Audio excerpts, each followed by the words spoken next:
Now in session, the Chief Honorable Judge Gerald Glanville will preside in court. Now come to order. All right, good morning, ladies and gentlemen. Good morning, Your Honor.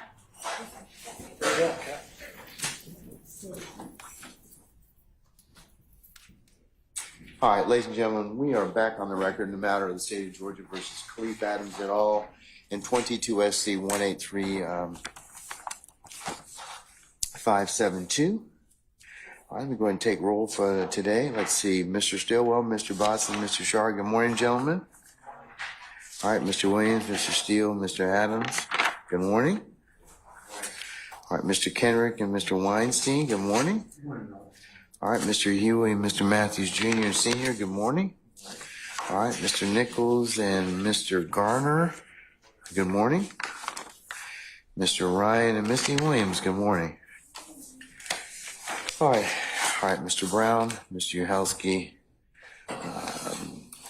Mr. Atkins, Ms. Love, and Ms. Hilton. Good morning, counsel. All right. Okay, Ms. Knight, Mr. Kokomo, is he here? No, not yet. Okay, Ms. Haltwinger, Mr. Mansbach. All right, good morning. Mr. Smith? That's right, it is Mr. Smith. He usually sitting next to Mr. Brown. That's why I usually kind of get the two of you mistaken, but that's my fault, sir. I'll try not to let that happen again. All right.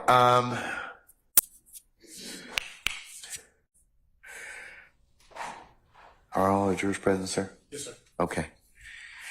All right. Anything I need to take up before we call for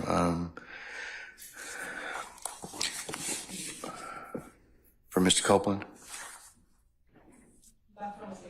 All right.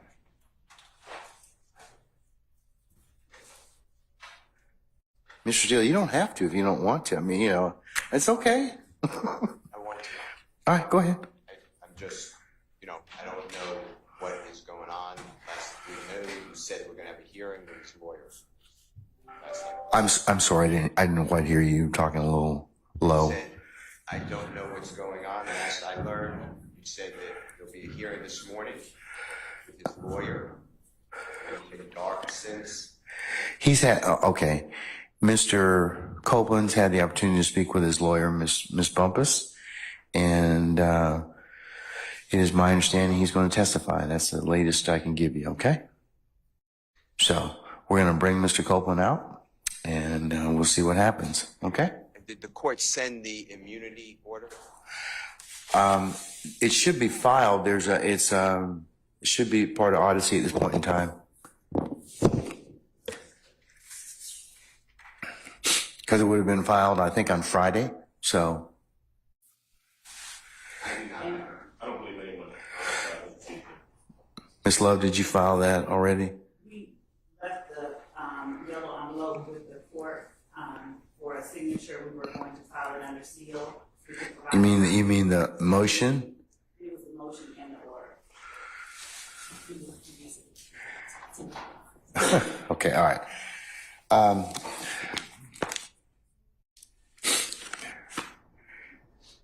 We can give them. Yeah, if you could send them a copy, that'd be fine. Okay. Yes. We're gonna need to send them a copy, so we'll send them a copy.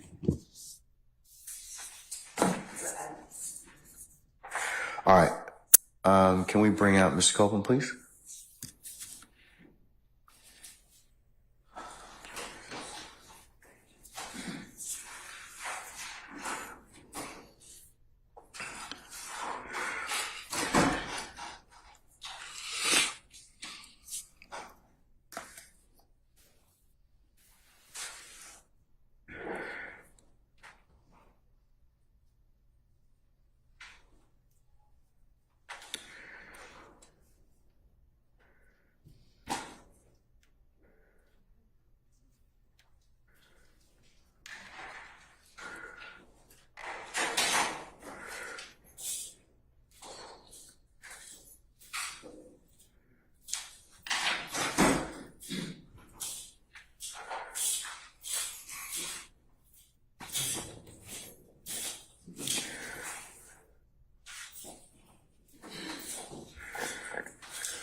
right, Mr. Copeland, have a seat, sir. All right, good morning again, sir.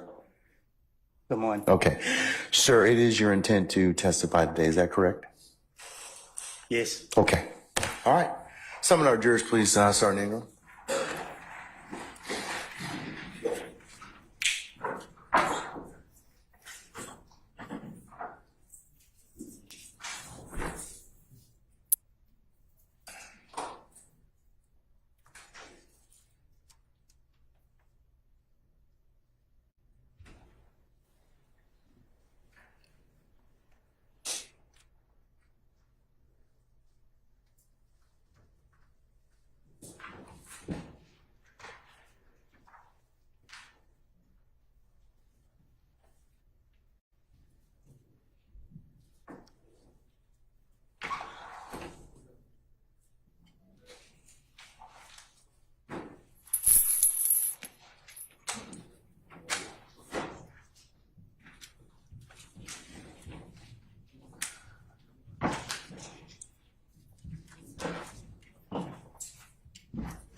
All right, ladies and gentlemen, please be seated.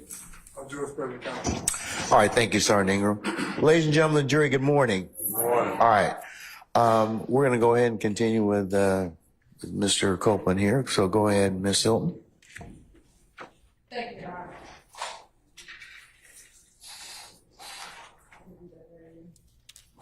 Mr. Copeland, good afternoon. Good afternoon. I got to say it back. You haven't said anything yet.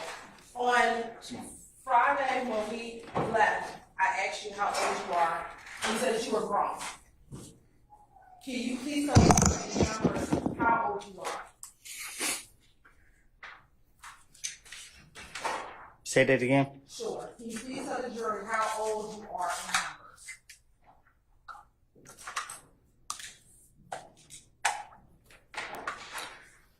numbers? 32. And when is your birthday? Say that again. When is your birthday? I'm sorry. When is your birthday? Next month. Is that July? I think so. Okay. And were you born on July 25th? I guess. Okay. Are you from Atlanta?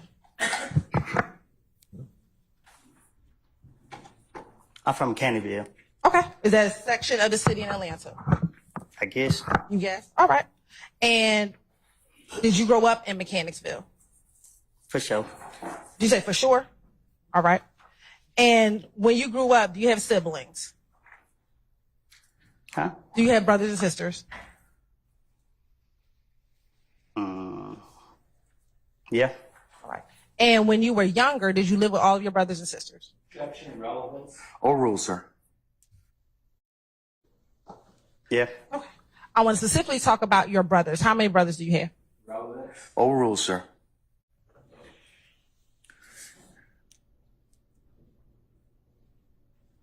More than one.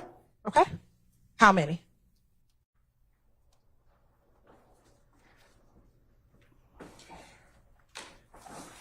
I think 3. All right. And what are your 3 brothers' names? Overruled, sir.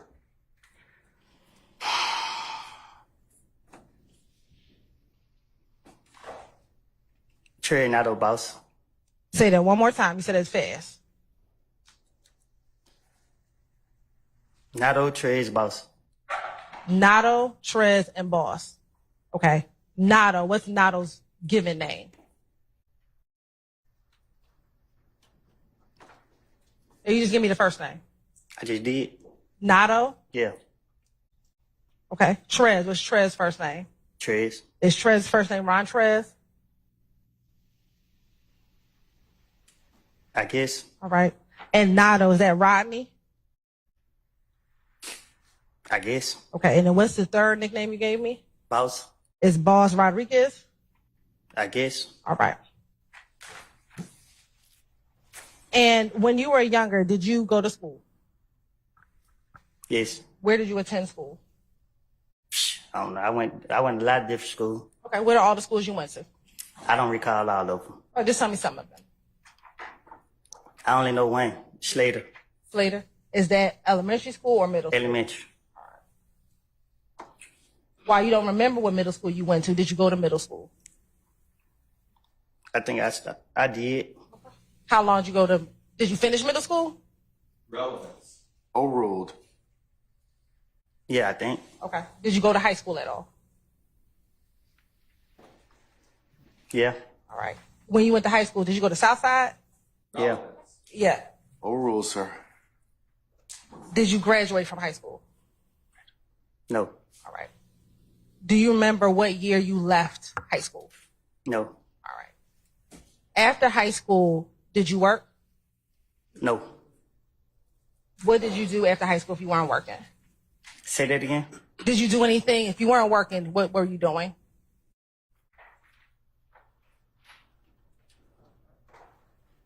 I don't recall. Okay. Are you married? Nope. Are you in a relationship? Nope. Right. Do you have children? You know that. Okay. I do, but the jury doesn't. Do you have children? Yep. All right. How many? More than one. All right. Do you have more than 3? I might. Ain't no telling. Okay. That's perfect. That's fair.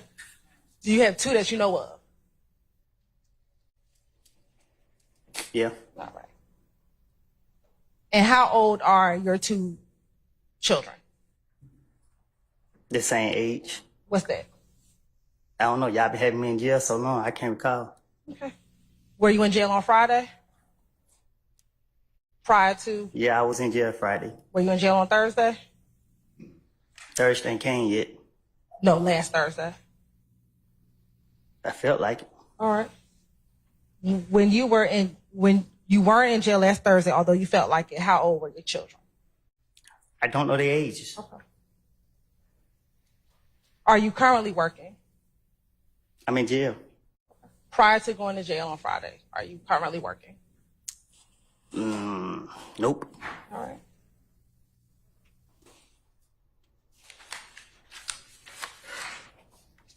Now, you talked about being in jail, which was on Friday. Prior to any of this, do you have any criminal convictions? Of course. Okay. Do you know offhand how many? Don't keep up with it. Okay.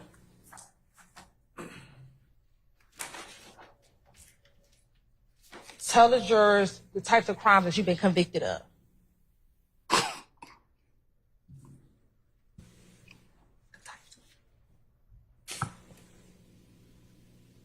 Driving without license.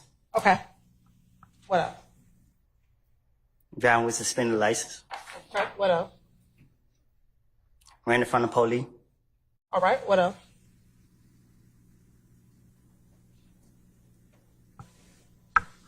Let me ask, do you have a theft I'll be by... putting charges on me, so I go to jail for the charges y'all throw on me. Okay. Do you have a conviction for theft by taking? You tell me? Do you recall having a conviction for theft by taking from 2009? What did I take? Yes or no? I don't know what happened in 2009. Okay.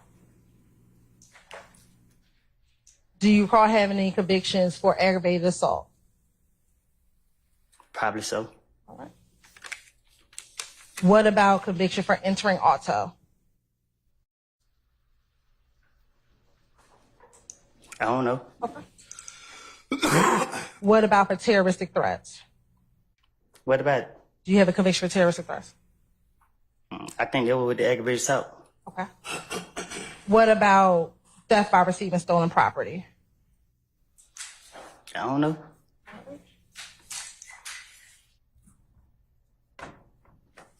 What about possession of a vehicle with altered VIN number? Never heard of that. Okay. And what about possession of a controlled substance with the intent to distribute? What's that? Did you ever take a drug charge recently? Oh, that's the charge y'all put on me. Okay. Did you plead guilty to that? I had to. All right. And did you recently plead guilty to possession of a firearm by a convicted felon? Y'all put that charge on me too. Okay. And did you plead guilty to that? I had to. All right.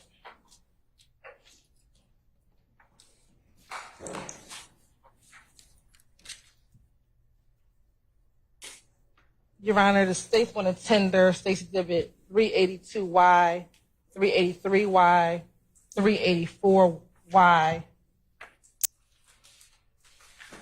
and 385 Yankee, Your Honor, as self-authenticating documents. 382Y is the criminal conviction 15SC. Yeah, Sure. I'm getting to that, Mr. Steele, so.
Your Honor, this time said by the Tender States Exhibit 382 Yankee, 383 Yankee, 384 Yankee, 385 Yankee, 389 Yankee, 390 Yankee, 391 Yankee, and 392 Yankee into evidence as self-authenticated documents.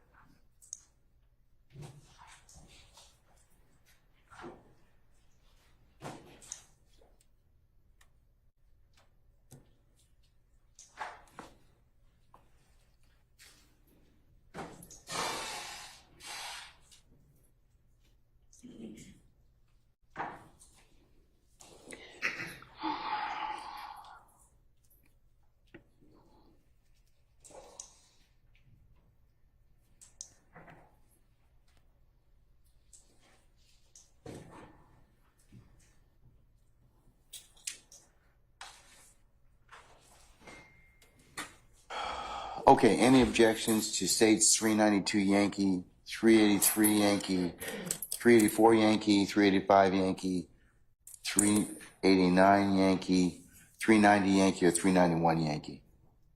Yes, Your Honor. Which one? Just, not a complete objection, but some of those exhibits have strenuous need forms in them. Okay, well, there's two things. Remember what I told you. There's the plea itself, and then later we'll take up the other stuff. Yeah. Okay. All right. Subject to further ruling, I'll admit 382 Yankee, 383 Yankee, 384 Yankee, 385 Yankee, 389 Yankee, 390 Yankee, and 391 Yankee. They may be published as you see fit. Thank you, Your Honor. And Your Honor, approach very briefly, please. Yes.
Mr. Copeland, you remember we swore you in on Friday? Just wanted to remind you you're still under oath, okay? Okay. Okay. Now, Ms. Copeland, in addition to some of those charges that we just discussed, did you also have a federal charge in 2015, a federal gun charge that you pled guilty to? I did. Do you recall having a federal gun charge in 2015? You asking me or you telling me? I'm asking you. What you asking me? Did you plead guilty to a federal gun charge in 2015? I think I did. Okay. Did you go to prison for that gun charge? I pled guilty to it. I'm pretty sure y'all sent me to prison. Okay.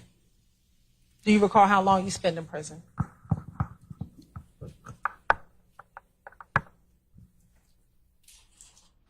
You can remind me? Do you recall how long you spent in prison? No, I don't recall. Did you spend at least 5 years in custody? I think that's what they gave me. When did you get out of prison for the federal charges? When they let me go. Do you remember what year that was? One of the year. Was it in 2024?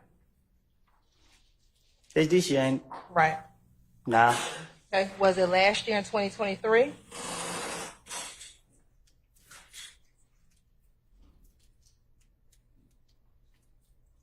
No. Was it the year before that in 2022? I think I was in Rice Street. In 2022? I think. Okay. So then, did you get out of prison and then go to Rice Street? Y'all locked me up so much. I can't read. And let me say this: when we say Rice Street, are you talking about the Fulton County Jail? Yeah. Okay. But you went to Rice Street after you got out of federal custody. I went to Rice Street. Nah, I think I got out on the street. And then y'all locked me back up. All right. So then 2022, if you went into custody at Rice Street, did you get out of the federal custody in 2021? I got it feds in 2019. Okay. Thank you. Now, Ms. Coleman, do you have a nickname? You're smiling. Do you have Ask me a question? Do you have a nickname? Yeah. What's your nickname? Psycho. Okay. Do you have another one? Yeah. What's that? Woody. Woody. And do you have a way that you spell Woody? However people want to spell it. Okay. And how did you get your nickname? My mama. And when people refer to you, do they refer to you as Kenneth, Psycho, or Woody? All three. All three. Which one do they use the most? Objection, Your Honor. Relevance. Overrule, sir. That's not an objection, sir.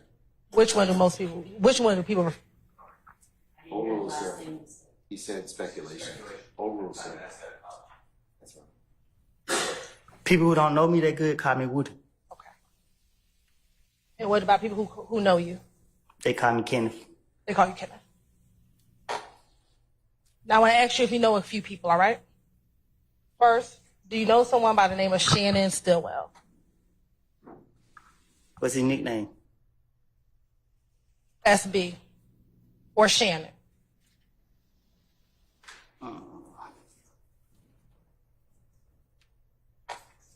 Or Shannon Jackson? Stillwell, Shannon Stillwell, or Shannon Jackson, same person? Yeah. Okay. How long have you known Shannon? We went to school together. Do you remember which school? I know one of them. It was one of them. Okay. Was it elementary or middle? Might be elementary or middle, one of them. Okay. And I know I just said his nickname is SB. Is that what you call him?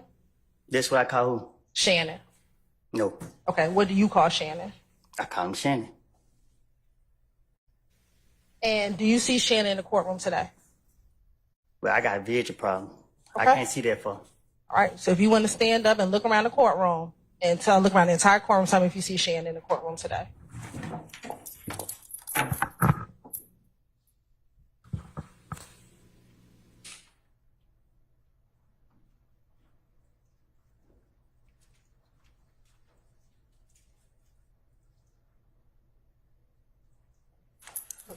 Do you need to sit down? Nah, I give me light here. I ain't had nothing to drink. Okay, do you want some water? You gonna give me a drink? I'll get you some water. I don't drink water. Well, I don't have nothing else for you. But I will put some water up there for you. Who am I looking for? Shannon.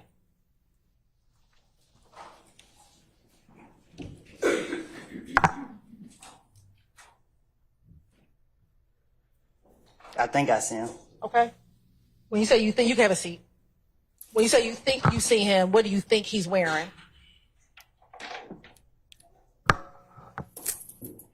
Look like he wearing gray over there. So who are you pointing to over there that's wearing gray? I think the lady got red hair. Okay, so you pointing to a lady and not Shannon? No, the one behind her. Okay, so you're saying you believe that the person behind the lady with the red hair is Shannon. Is that what you're saying today? Well, it looked like her. Okay. Does anybody else over there look like Shannon?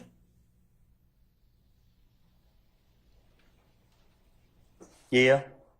Okay, who's the other person who looks like Shannon over there? He's standing behind the bald head dude right there. He's standing or he's sitting? Sitting down, I guess. Okay. What's his hairstyle? Bald head. So you're saying Shannon's the one with the bald head? Or he's sitting No, behind he's sitting him? behind the dude with the bald head. I think that's him. Okay. It's two people with dreads. I can't see I just see dreads. Okay. Let me just ask you this. Is Shannon from Atlanta? I don't know. When you first met him, where did you meet him at? Was it in school? Ooh.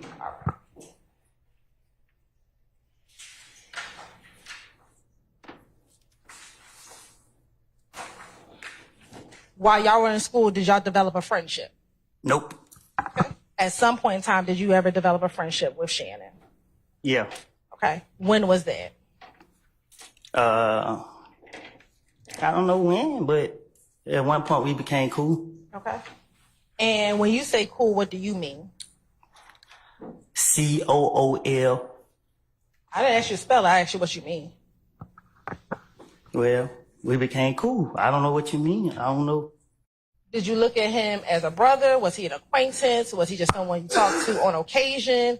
When you define cool, what was your relationship like with him? Oh, just a dude in the street. That's it? Did that develop over time? Say that again.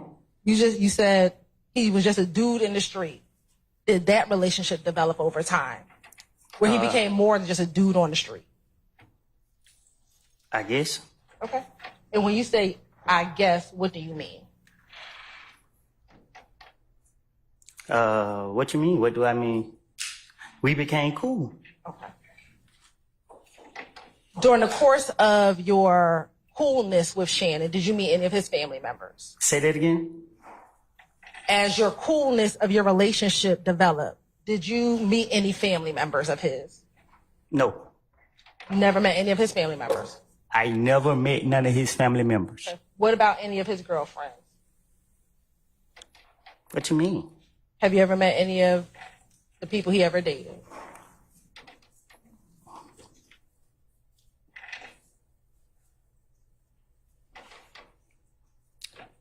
I don't know how he seen him, but I done seen him with girls. Okay. So you met some of the people that he may or may not have dated? I guess. All right. Now, when y'all were cool and you would see him in the streets, how often would you all hang out with each other? What you mean? How often would the two of you spend time with each other? You gotta be specific. Sure. Would the two of you go out? I go out with anybody, even you. I'm not asking about me. I'm asking about Shannon. Would the two of you go out? We have went out. Okay. How often have the two of you gone out? I don't know. Is it more than, let's see. You said you met him in middle school. You're 32. So roughly over the course of 20 years. No. No, you have not gone out with him? I met him after me and him went to school, we never hung. I met him I met him in recent years. After we left school, in school we just knew each other. We didn't. Y'all didn't hang out with each other? Yeah, no.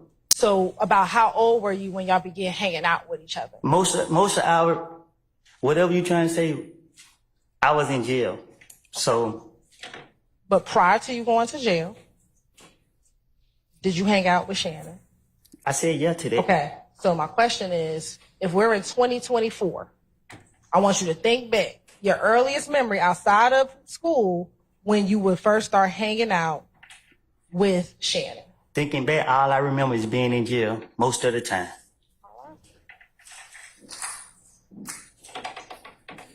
Were you in jail in 2014?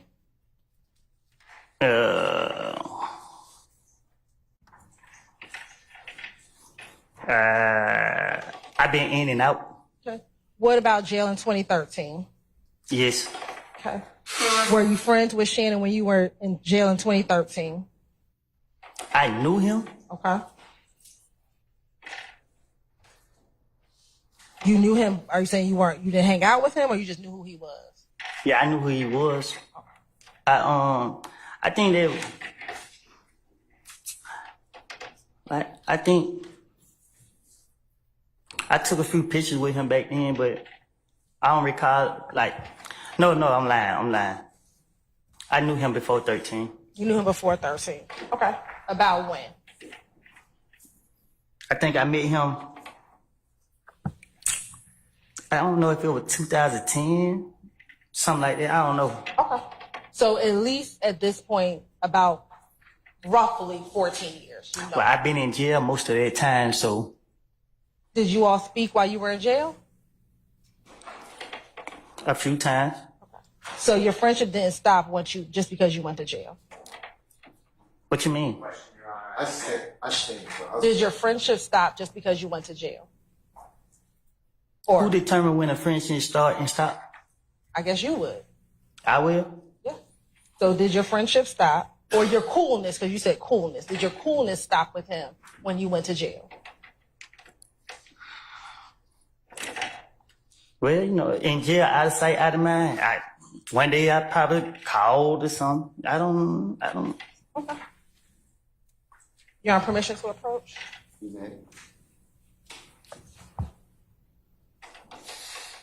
Hey, Judge. Sir. I'm hot. Can I take this sweater off?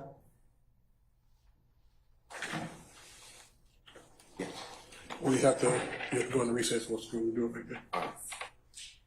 You want to recess? Can we just we're going to recess, ladies and gentlemen, maybe about 5 minutes, okay? All right. All rise.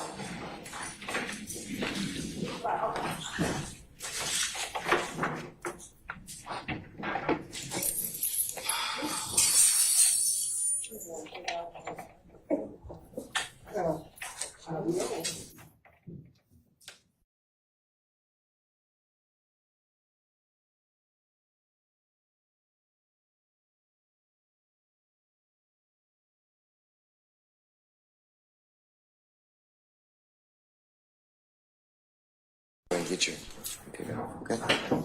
All right, ladies and gentlemen, please be seated. We're just going to recess in place.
we'll probably break until about 12, till about 1:35. So I'm gonna call our jurors out and we'll go ahead and do that, okay?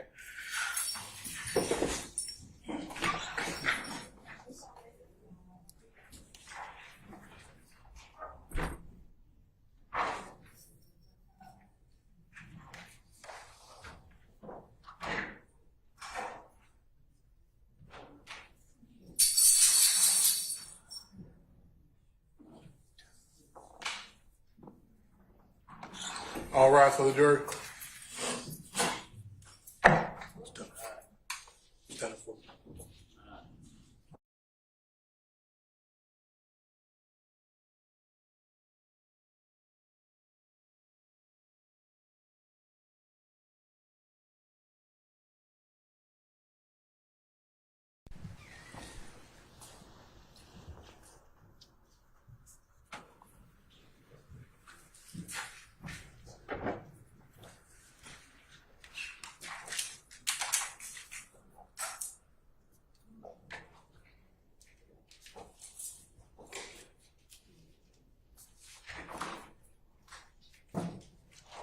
Our jurors are present in the county. All right, thank you, Lieutenant Walker. Ladies and gentlemen, please be seated.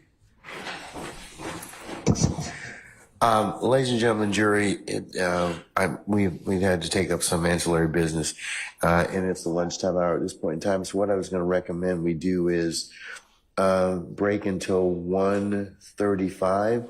Come back at that point in time, and then we'll continue the afternoon. All right. All right. Okay. So we're in recess until 1:35. All right. All rise.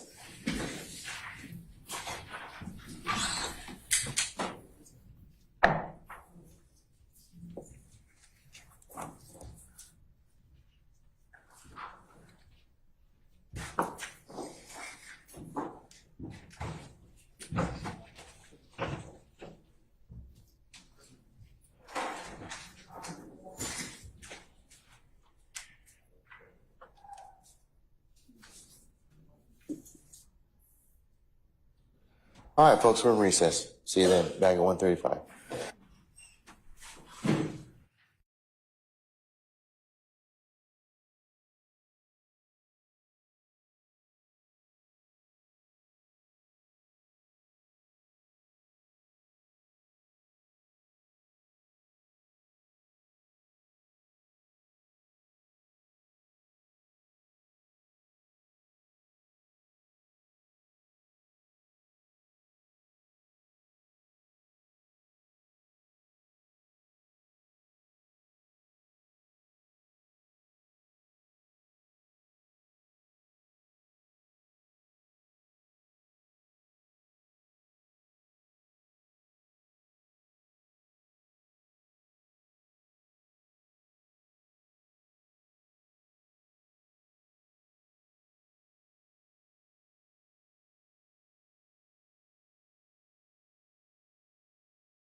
He is. He's right behind you. Sorry. I have a motion that I need to make outside the presence of Mr. Copeland. All right, you can make it right now. Is he out? Let me know when you get down to the. Where, is Mr. Copeland out? No, he's upstairs. Okay, good. All right. Yeah, come on down. Don't come in the courtroom. Come and get your license.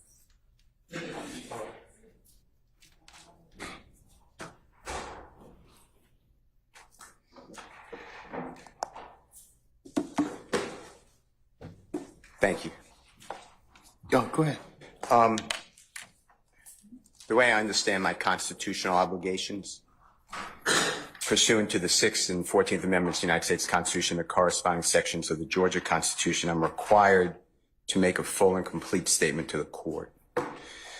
For the record, and if God forbid this goes up on appeal for the appellate courts or another tribunal, commission, or administrative body, I was told, based upon information and belief, that when we arrived at 8:30, 9 o'clock today, we did not come into your courtroom until almost 11:30.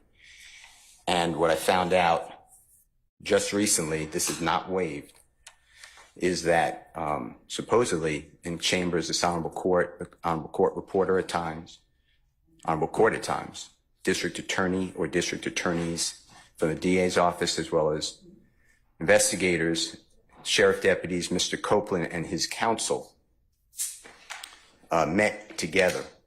None of the defense team, to my knowledge, was aware that this was going on. It was told, based upon information belief, that it was told to the district attorneys that Mr. Copeland intended to plead the Fifth Amendment. Then I was told, based upon information belief, that Adrian Love, the lawyer for Mr. Copeland, and this court were together, and Ms. Love made representations that John Melnick supposedly spoke with some attorneys for the accused and wrote an email to Ms. Love, to Adrian Love, stating that Mr. Melnick does not represent the witness, and that Mr. Melnick wrote an email saying F you, and then somehow that email was CC'd to me. That never. Mr. Steele, can I interrupt you just a second? I'm kind of disturbed because that's ex parte. All that was an ex parte conversation.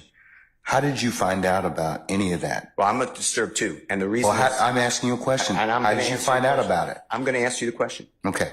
Scuttle, if you look at SCUDDER versus State, which is 298 Georgia, 438, it's Division 2, 782 Southeast 2D 638, 2016. Our highest court says when a court meets, because Mr. Copeland comes in, meets with the court supposedly made statements, which I assume is somewhat accurate based upon what you just said. We're entitled, Mr. Williams and every other person wrongly charged here is entitled under the Georgia Constitution to be present. That's a critical stage. It's just like when you meet with me and you and Mr. Adams meet with me and others have met with me. It's those are ex parte for a lot of different other reasons, but I will certainly note that for purposes of record. Well, I'm going forward. What I was told was that Mr. Copeland said. And you haven't answered my question yet. I'm not going to answer that question. You're not? No, I will not answer that question. Why will you not answer that question? Because I want to make sure that what I say is accurate, and I'm not trying to get No. anybody else. I'm asking you, how did you get this information? I'm not telling the court. What I'm saying is based upon information. Okay, well, listen, if you don't tell me how you got this information, then you and I are going to have some problems. We can have I have problems right now. Okay, I know. Look, I don't want to know about your problems. Okay, at this point in time, all I'm asking you at this point in time is, how did you come upon this information? Look, if the case gets reviewed, the record's going to be available for our appellate court and for whatever reason. But it's disturbing that how somehow you have surreptitiously gotten information in regards to the court's private ex parte conversation with a party. I mean, a witness who was sworn in Friday. The court's telling. This is what I was told. If this is not true, not true. This court handed Mr. Copeland. Tell me how you got the information. Listen, whatever you want to do. Tell me how you got the information, then we can go ahead and go forward. I'm not going to say that. What I'm going to say is this. I was told, and I hope this concerns the court. It concerns me that you have proprietary information. Why is it proprietary? Or information that you should not be having that was ex parte. Why? With a party Why? State of Georgia. How about the witness?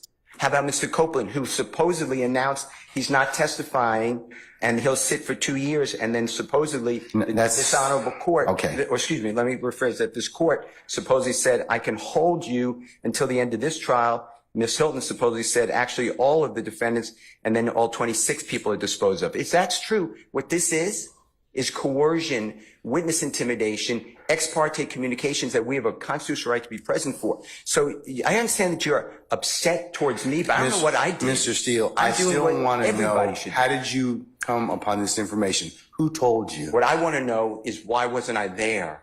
Why did Sir, it I'm going to happen? hold you in contempt if you don't tell me who the, I'm not- I tell me who this I information don't was want to come be from. held in contempt. Well, I'm not then, answering that question. That's attorney-client privilege information. I am not answering that. attorney-client privilege, unless you were in my chambers, that's the only way you can figure out. I am telling I tell you you- what, I'm going to give you 5 minutes. If you don't tell me don't who have the- to. I'm if gonna you don't tell me continue. who it is, I'm going to put you in, Well, let me- I'm going to put you in contempt I because understand. that is not attorney-client privilege. Attorney work product privilege. I am not. How did you get that information go to supposedly answer from that my question. chambers? Did somebody tell you? I'm not. You should have told me. You got 5 minutes. Well, I don't need it. I want to continue. you got 5 minutes? This is what I was told. Mr. Copeland, recess. Mr. Copeland made recess. statements that he admitted to killing Donovan Thomas and was. Don't take my notes. No, no, no, no, no.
All right, do we have everybody with here? Sergeant Ingram? Yes, sir. Everybody's present.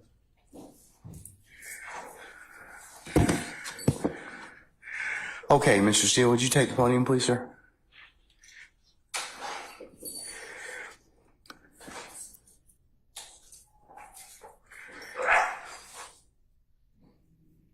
All right.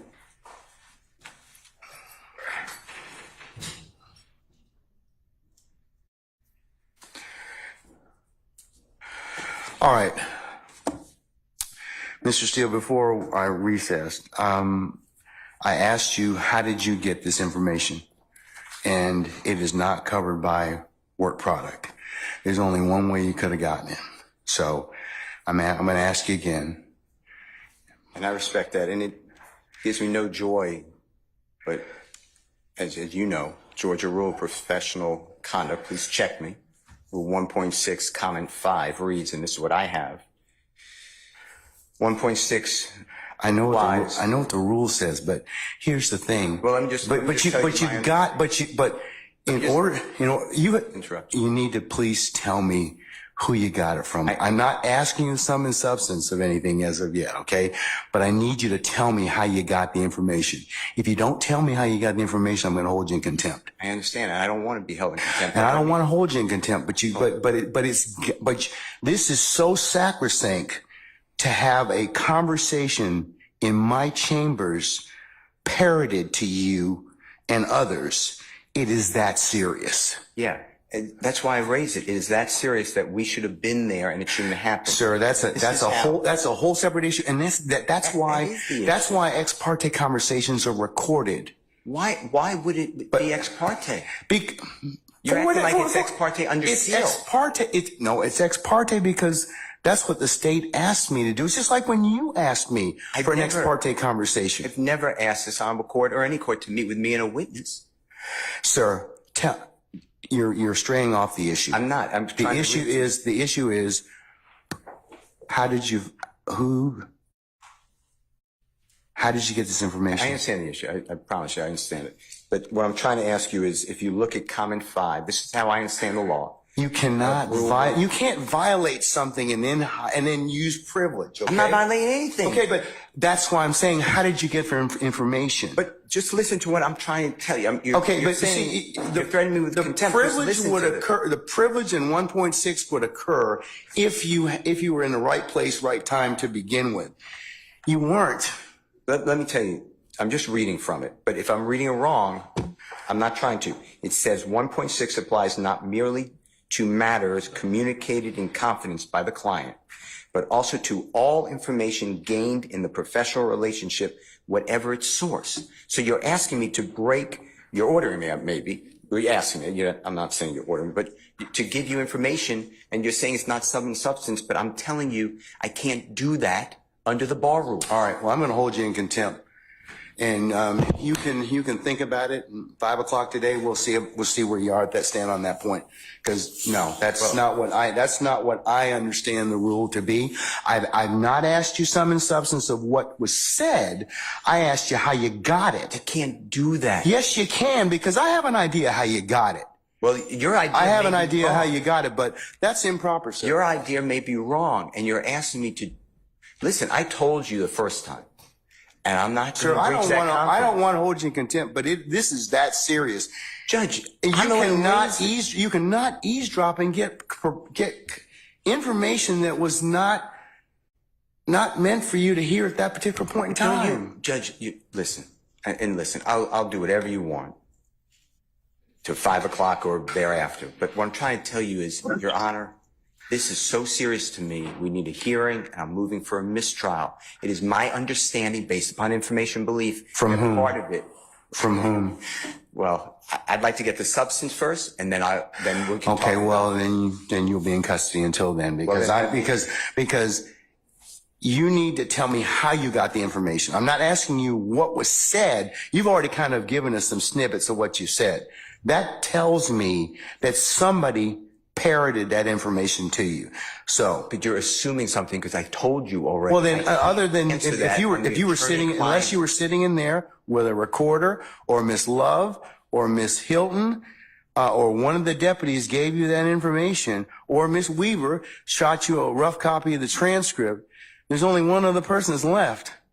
Well, Your Honor. And if that person gave you that information or shared that information with you, she probably violated privilege. Well, let me tell you two things. One, I don't know how that is a privileged communication. It shouldn't have been. Well, it's because she has a client she's supposed to represent. Who are you talking But about? anyways, I'm not going to have a. When I got this information, I'm not going to have any further conversation Well, with you about this. I want to know. The question still remains. I want to know who gave you the information. I'd like to know what information happened outside our presence. That's All right. really it. He can go into custody at this point in I time. think that the court needs to again declare a mistrial based upon. Okay, and I'm going to deny your motion. I'm going to deny your motion. I for understand that mistrial. you spoke with a And witness outside of our presence. And whenever, yes, I had an ex parte conversation, which is appropriate. And you influenced the witness based upon information belief, and I'd like to have that all on the record. All right. I mean, I don't know why that's so hard to do. If nothing happened bad, that's fine. But you're acting like, tell me who it is and don't talk about the substance. Why can't we have an issue that was outside of presence? It should not have been. Because you got some information that you shouldn't have gotten. Why? Well, that's for another day. But why? Okay, Why that's for did we another exclude day. in the first place? I didn't know about this stuff. That's for another day. So I raised it as soon as we found out about it. well, I gave you the case I'm relying on. I assume you read it. If you didn't read it, you should read it. It's a material part, a critical part of the case. When a judge speaks with a witness outside the presence of the accused, the court has said it's right there in Division 2. okay. That is a material or critical part of the case, and it's an automatic reversal. Mr. Steele. But you're acting like it's Mr. private. Steele, that is not that is not the case when somebody discloses information in a ex parte conversation that one of the parties lawfully asked me to hold. You're not supposed to have communication with a witness who's been sworn. You know that I'm not telling you. I'm just saying if you read I'm assuming you read it. That's what it says. And you did it supposedly. Does the state wish to be heard? You said it supposedly. Yes, Your Honor. And what I'm trying to get to is why did that happen outside of presence? And I need to have I'm respectfully requesting the transcript that you mentioned to be given to us so we could really understand it. And then anything that was not on the transcript, if anything, that we understand what happened outside our presence. Okay. And now you have put it where somehow I have to reveal, and I told you the first time, I'd be breaching 1.6. And I know you're assuming something. I don't think you're breaching 1.6. You can't hide behind 1.6. I'm not hiding behind anything. And you can't hide behind, yeah, but the thing is, I think you got this information. Somebody disclosed it to you, and that's the only way you could have gotten it. What I got. Because what unless I you're got- sitting there, you're eavesdropping. So you can't use something ordinarily that you had no business getting to begin with, and then stand on, well, hey, we didn't give you the information, or that a party didn't give you the information. So, Your Honor, but that's the issue, isn't it? well, Why aren't we that leads to be told. But But do you have right anything now, we don't know Mr. Steele. why we were excluded from that. Mr. Steele, And I want that information stop. because Just Mr. stop. Williams' constitutional right under Just the stop. Georgia Constitution. Just stop at this point in time, because Article 1, Section 1, because paragraph 12. you've already said that. You've already The said Georgia that. Constitution, and we have the right to be present. All right, Mr. And we're not waiving anything. Yes, Madam, Ms. Lowe.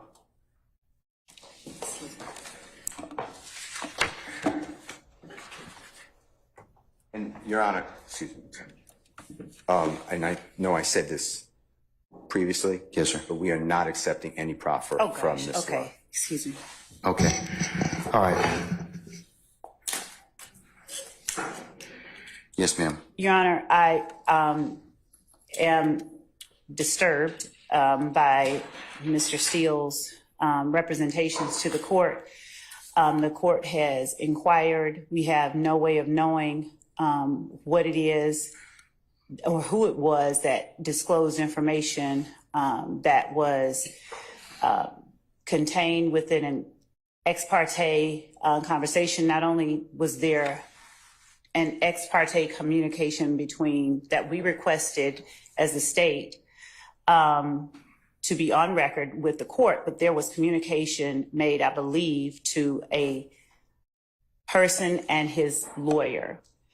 I don't know that the reason that counsel took the podium was to address that particular issue so much as it was to try and assert an inaccurate, what he calls fact, and put it out there in the open as if it were true. But we certainly have the right to request ex parte communications. That's why we ask that the court reporter be present. This is a matter that the defendants did not have a right to be a part of, as this was a matter regarding a civil contempt that the court imposed upon a person for not obeying the court's directive. The state read the case that Mr. Steele cited. It does not stand for the proposition he asserts that it does. And regarding further legal support for our position, we would provide that to the court, but we are more concerned that information that is disclosed in an ex parte setting gets relayed to the parties who are not privy to that. The whole purpose of the ex parte request was so that that did not happen. And we expressed on the record our concerns and our reasons for concern regarding that. We believe that without more information about how that information got relayed to the defendants, we cannot make the kind of assertion I'd be inclined to make. So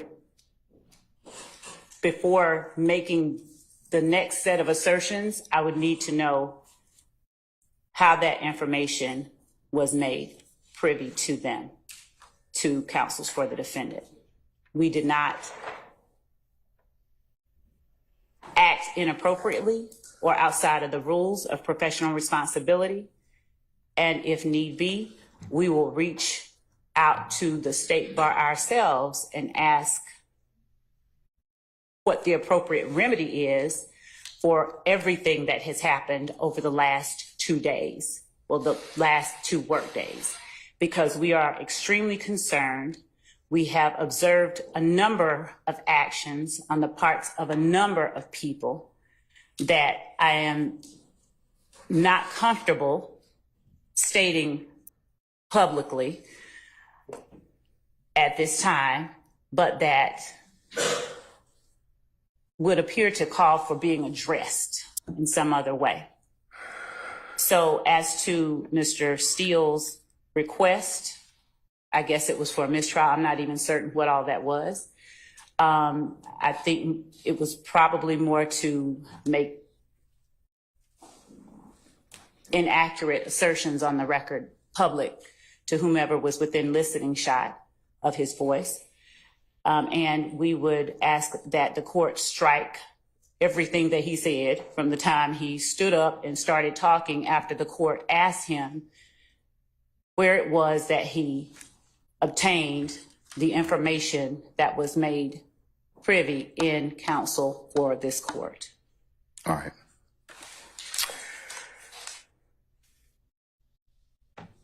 And regarding Rule 1.6, Your Honor, we read 1.6 as standing there. 1.6 in no way shields Mr. Steele's answer that the court requested he give. Rule 1.6 has to do with attorney-client privilege, and that is information that Mr. Steele obtained from his client regarding whatever matters. I don't know if the information was leaked to his client from someone who was in chambers, or if the information was leaked directly to Mr. Steele.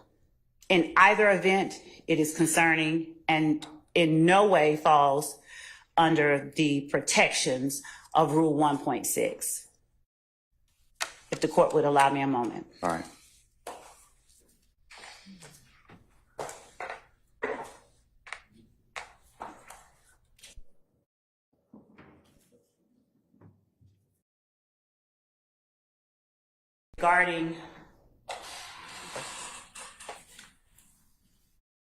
Regarding further appropriate remedies, Your Honor, we would ask the court for an opportunity to further look into appropriate remedies for circumstances such as this, apart from what the court has already said, because it's grave enough when information is leaked from within the court's chambers regarding a matter that has been requested as ex parte, and we would ask for the opportunity to present to the court additional appropriate remedies that we believe are available. All right.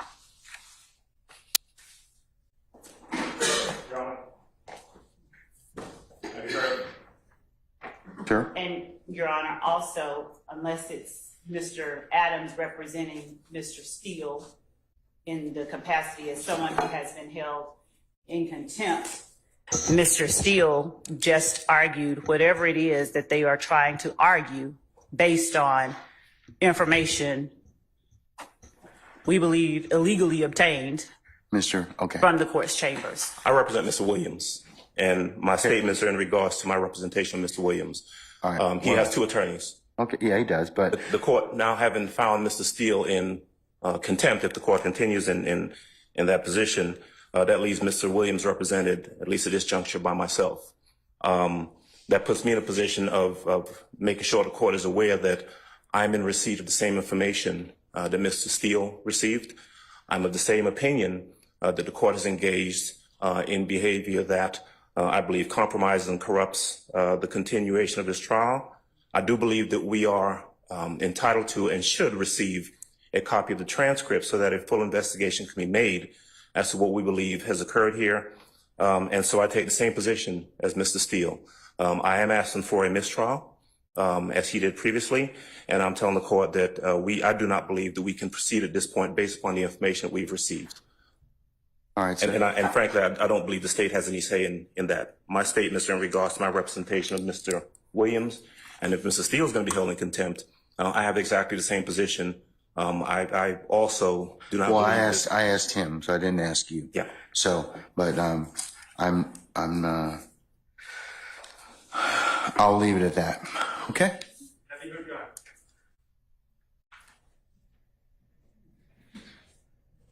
What is it, Mr. Sharp?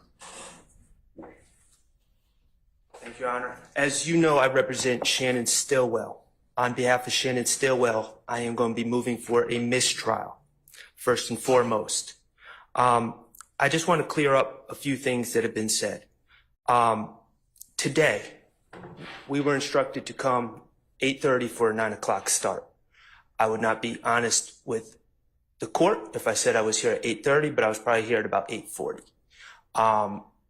We did not start till approximately, I'm estimating 11 o'clock.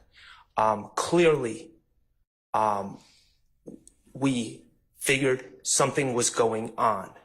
We were given no information about any meeting, who was meeting, what the meeting was about, or whether the meeting was ex parte or not ex parte, who requested the meeting, who was in the meeting. We were completely in the dark. And quite frankly, we kind of remain in the dark. I am not a false accuser, okay? I do not just willy-nilly accuse people of things. So, I'm not going to throw out spurious allegations like the ones that have been thrown at me over the past couple days that are absurd. But I will say, Your Honor, what I do know is just based on what we've heard over the last 20 minutes, it appears there was a meeting that I knew nothing about that involved Your Honor, the district attorneys, and a witness who had been sworn in. My client was not given an opportunity to be present at this critical stage. This was a critical stage in this trial. That error is a foundational structural error in this case, and it is the cause for an immediate mistrial.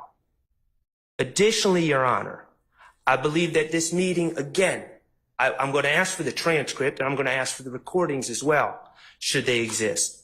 But I believe that this meeting with a witness without us present may have made the district attorneys and or Your Honor a witness to this in this case, a material witness in this case. And finally, Your Honor, I'm going to ask for as soon as possible, I'm going to ask that these proceedings be halted until we can obtain an accurate final transcript for what occurred where none of the defendants or defense counsel were present for, and also the recordings of that meeting so we can see where we are. Again, I'm not going to sit up here and make false accusations or spurious allegations.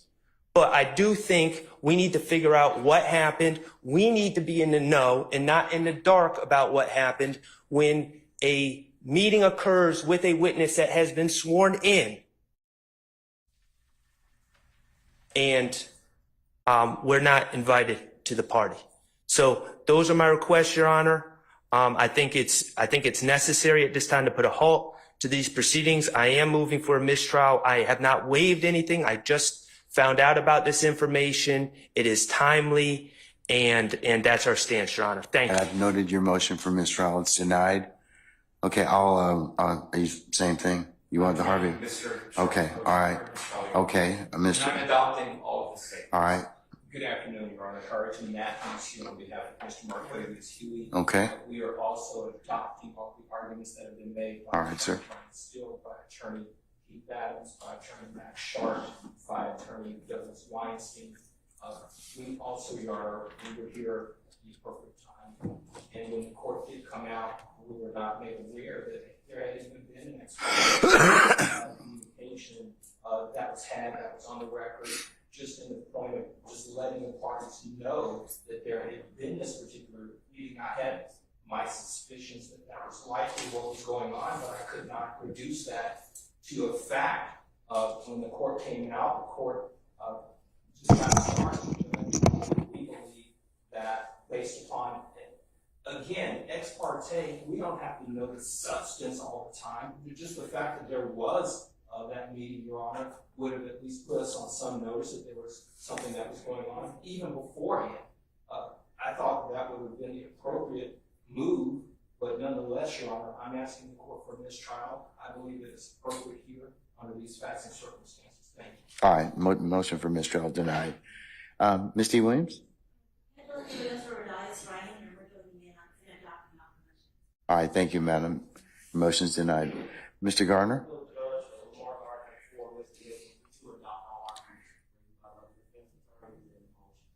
Okay, so noted. All right. Okay, Mr. Steele, last time, who told you? All right, Mr. Steele's in custody, and once he clears the area, we'll go ahead and get started. If by that point means we'll get started and resume the trial, Your Honor. Yeah, we're going to continue. I'm not caught nothing. I'm not going to participate in the trial without the Steele and You don't have that luxury at this point in time, sir. You don't. You don't. without the court addressing. You don't have that luxury. You don't have that luxury at this point in time. You don't. Without the court addressing the issue that we believe is germane. Sir, you all are really getting yourselves cross purposes at this point in time. I don't believe so. Sir, I'm telling you, you are at this point in time. You made some things out of nothing. I think that you're on very precarious ground at this point in time. So I'm telling you at this point in time, he's in custody. We're going to go ahead and start. You can represent Mr. Williams. That's okay. That's fine. I'll take up the other stuff as needed, but I'm not going to take it up right now. Respectfully, I will not. Say again? Respectfully, I will not. I cannot. And Sir, you have to. Even though I can properly represent Mr. Williams, Well, until those issues is You're gonna have to do the best you can at this point in time, because you don't get to extort the court. That's what you're attempting to do at this point in time, sir. Yes, you are. What you're trying to do is, I'm not going forward if I don't get this. You know, it doesn't work that way, Mr. Adams. And I'm telling you at this point in time, I would just kind of govern yourself accordingly, sir. I'm telling you, as the court, under these particular circumstances, everything will come out as it should. I don't think, sir, I don't have enough information at this point in time to address it. I don't. But I'm telling you at this point in time, there is nothing that was given, said, whatever, this morning that. If there is any accuracy to some of the information that we are. But sir, I don't even know. Your co-counsel won't even tell me who said whatever. Okay. And the challenge I'm having in this particular circumstance is that is such a violation of the sacrosanctness of the court's chambers and an ex parte conversation. You're just glossing over that. You're glossing over that in its entirety. No. It's not, sir. Sir. That's not what happened. That's not what happened. That's not what happened. I'm just telling you, that's not what happened. Judge, respectfully, we are not obligated to simply accept that there's been no violation. We believe that there has been, and the only. Okay, well then no, we're not doing that at this point in time. So you'll have a choice to make. All right, take Mr. Steele into custody, please.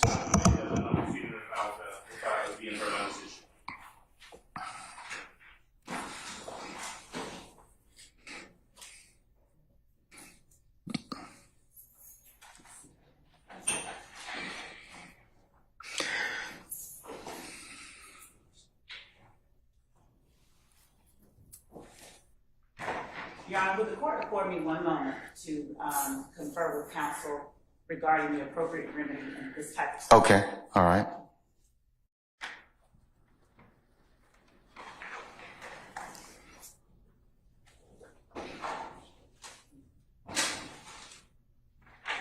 May I say one thing, Your Honor? Yes, sir, you certainly may. Mr. Williams does not wish to go forward without me being here. You are removing me against his will, my will. You're taking away his right to counsel.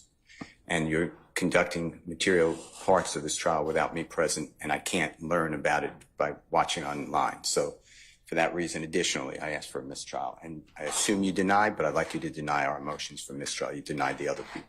I've denied your motion, but I'll certainly take that under advisement, sir.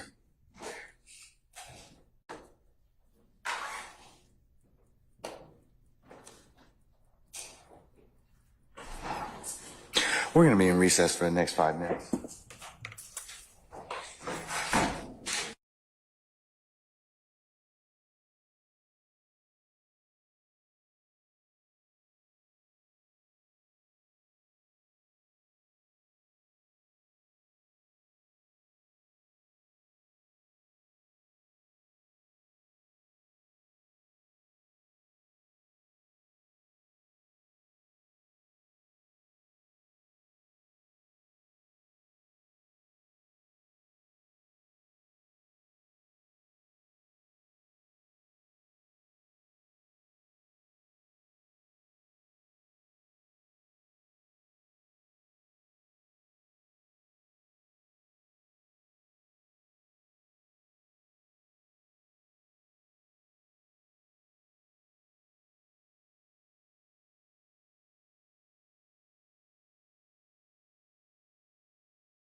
Is Mr. Adams in the hallway over there? Could you get him, please?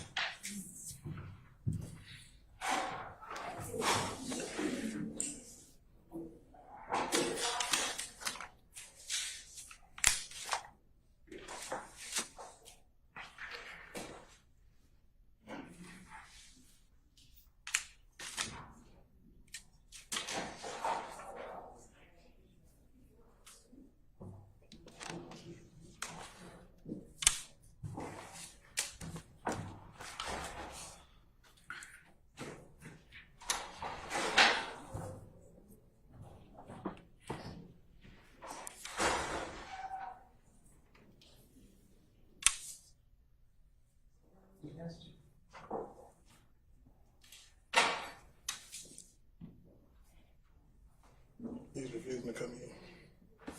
Is he refusing to come in?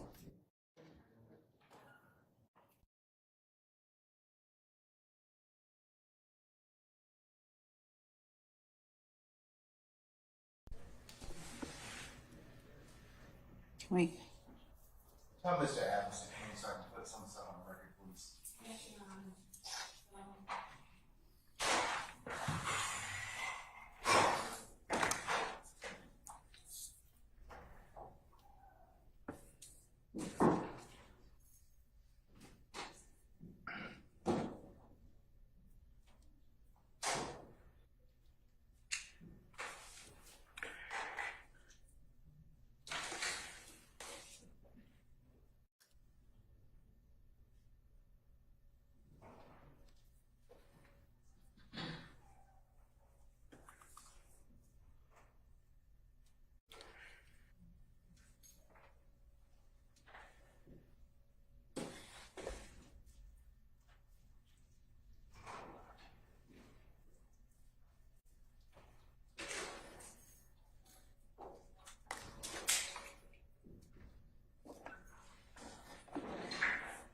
Mr. Adams is present.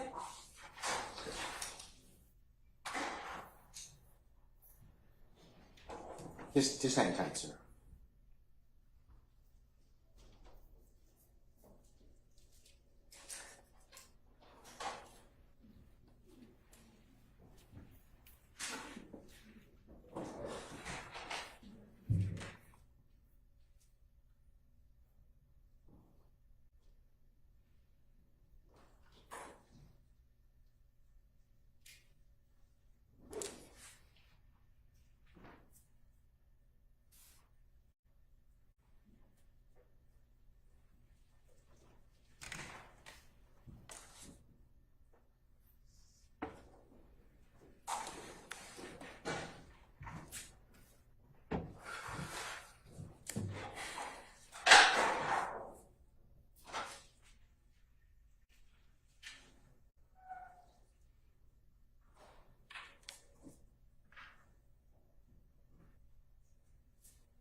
All right, Mr. Adams, let me address your first refusal to go forward. We have had plenty of circumstances in this trial where you have been lead counsel and you have done more than a yeoman's job of representing Mr. Williams, and I don't doubt that that won't continue. So you don't get to have your entire defense team here. You certainly get competent counsel, which the court finds that you are in this particular circumstance. and an appellate court will review my decision for abuse of discretion. So I'm going to direct that you go, that you continue to represent Mr. Williams. You can consult with Mr. Steele. Any breaks or anything such as that, I'll allow you to do that and continue to do that. But, Mr. Steele put himself in this particular position in terms of all these. I'm not asking for any other, or you for any other information that might be privileged or any other conversations, but I need to know who told you, because that then drives other things the court needs to probably do. So he's the reason as to why we're here in this particular circumstance. So if you or he or want to disclose to me who told you that, I'll be more than happy to reconsider. I know Mrs. Steele will not. I also will not. And I respect this court. I respect that the court has to do whatever is appropriate. But I would ask that the court also respect my representation of Mr. Williams and standing for him when we believe that there's been a violation that affects his right to a fair trial. And we believe that is the position that we're in. And I would respectfully decline the court's order if we continue forward. Your Honor, may I? Sure. Address the court. Thank you. Your Honor, there are two things at issue here. And one of them, Your Honor, is that... Can I ask of the court how it is that the state has any position in this particular conversation between the court and myself? Before we recessed, Ms. Love said that she was going to research this ethical issue because it is an ethical one. So just much like you could add to it, I'm asking the state if they wish to add to that as well, sir. Okay? Thank you, Your Honor. Your Honor, we believe that there are two matters at issue here. One, obviously, is Mr. Williams' right to counsel of his choice during the trial of the case. We believe that the court has the discretion to fashion any remedy, any punitive remedy for contempt that it chooses. We would ask that the court fashion a punishment for the contempt that affords Mr. Williams the right during these proceedings while court is in session to both counsel for both of his counsels. For Mr. Steele to be present in the courtroom, he can still be held in contempt. But for Mr. Williams to have representation of both Mr. Steele and Mr. Adams while court is in session, and that the court's remedy does not affect his ability to have his counsel of choice represent him during this trial. We believe that it will need that so far this issue alone has needlessly delayed the trial of the case, and we believe that it may be in someone's best interest and in others not in their best interest for that delay to continue. So we would ask that the court, notwithstanding the finding of contempt, allow both Mr. Williams, Mr. Steele, and Mr. Adams to be present while these proceedings are going on and while court is in session. I think that would be appropriate under the circumstances. And Mr. Steele, certainly I can inquire about before the end of the day if he wishes to disclose that information that I've asked him, then he certainly purges himself of that contempt. So yes, that's fine. We'll go ahead and do that. And the second thing that I wanted to put on the record is that there was no substantive communication with any witness in this case outside the presence of any counsel for the defendants or any defendants in this courtroom. The matter, Your Honor, if I may finish, the matter that the state requested an ex parte audience with the court regarding was a matter to which no one to my right was a party. It was a civil contempt matter, and the parties towards that civil contempt, the state, which moved the court to compel someone to do a thing, the court compelled, and the state said, Your Honor, we're asking if the court, if they don't comply, that the court hold that person in contempt. That was a civil contempt matter. Nothing substantive was discussed. Everything was recorded, and the representations made, at least by persons who were present to the state, is that when questioned or queried about it, is that that person was told or asked whether things occurred, and that person relayed that no substantive communication took place during that meeting. So that is the second matter. And first and foremost, we just ask that the court again allow both counsels for Mr. Williams to be present when court is in session so that we don't delay these proceedings further. All right. That's fair enough. Thank you. Okay. Your Honor, Mr. Sharp? the ability for the state to paint themselves as the victim constantly in these matters is unbelievable. We are the aggrieved party. Sir, we can't hear you. My client, Shannon Stillwell, and these other young men sitting here as defendants are the aggrieved parties. We were not present. I would like to reiterate. But here's the problem. Here's the Your Honor, can I just Mr. Sharp. Here's the challenge. You got the information in a way that was not lawful to begin with, sir. That doesn't alleviate the information or make it less valid or invalid. So, because we record these conversations so that they can be reviewed later. We didn't have any conversations that were not recorded. And if you heard of other conversations that were made, I don't know how you would have gotten them otherwise, because somebody had to tell you. Okay, well, all that's great. And like I said, if and when the case gets reviewed, an appellate court will make those decisions. But at this point, my client is the aggrieved party. He was not present. If that violated his Sixth Amendment right to be present. Okay, and that's your argument, sir. That's your argument.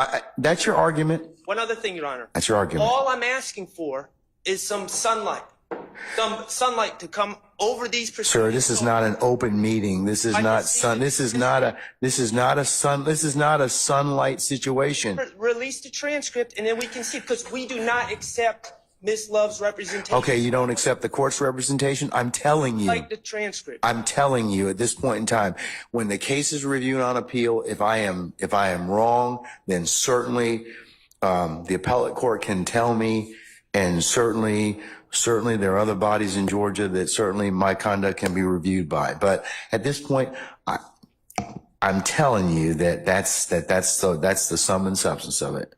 We are trying this case right now to win this case. We are not playing for an appeal. We would like a fair shot at this case right now. We would like the transcripts. We all know that the appellate process in this case is probably going to take decades. Okay. Well, So at this point, I'm, like I said,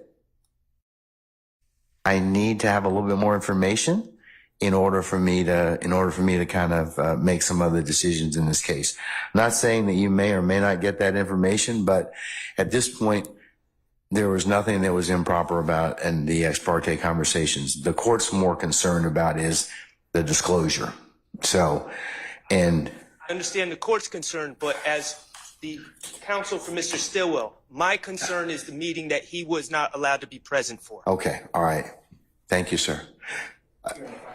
Are you going to repeat the same thing again? Oh, let's try not to, because the Harvey rule's in effect. I understand everyone's opinion at this point in time. And Judge, the only thing I want to say, and to not be repetitive, but on Friday, Your Honor, this particular witness came in, he pled the fifth, his lawyer was present. His lawyer stated to Your Honor that he had spoken to his witness, his client, and he stated that the witness indicated that on Monday, he will also be saying that he will plead the fifth. And then, Your Honor, there was a 2-3 hour span this morning, and then he comes on and he says, I'm going to testify. That's why I believe in the application Huey that the transcript is important. Okay. Thank you, sir. All right. Let's get Mr. Steele out, please. You can tell him to put his tie back on.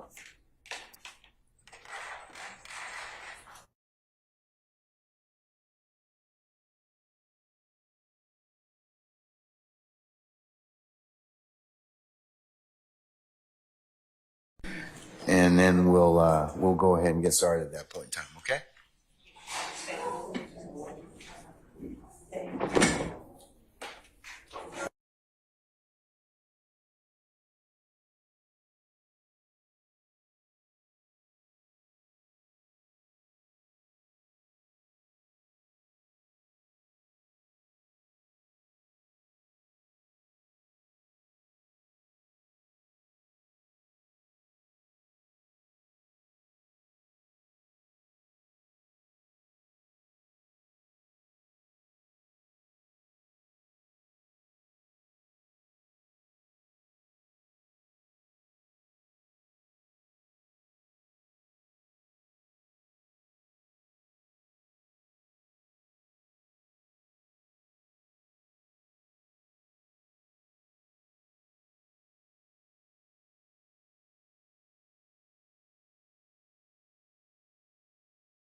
All right, Mr. Steele,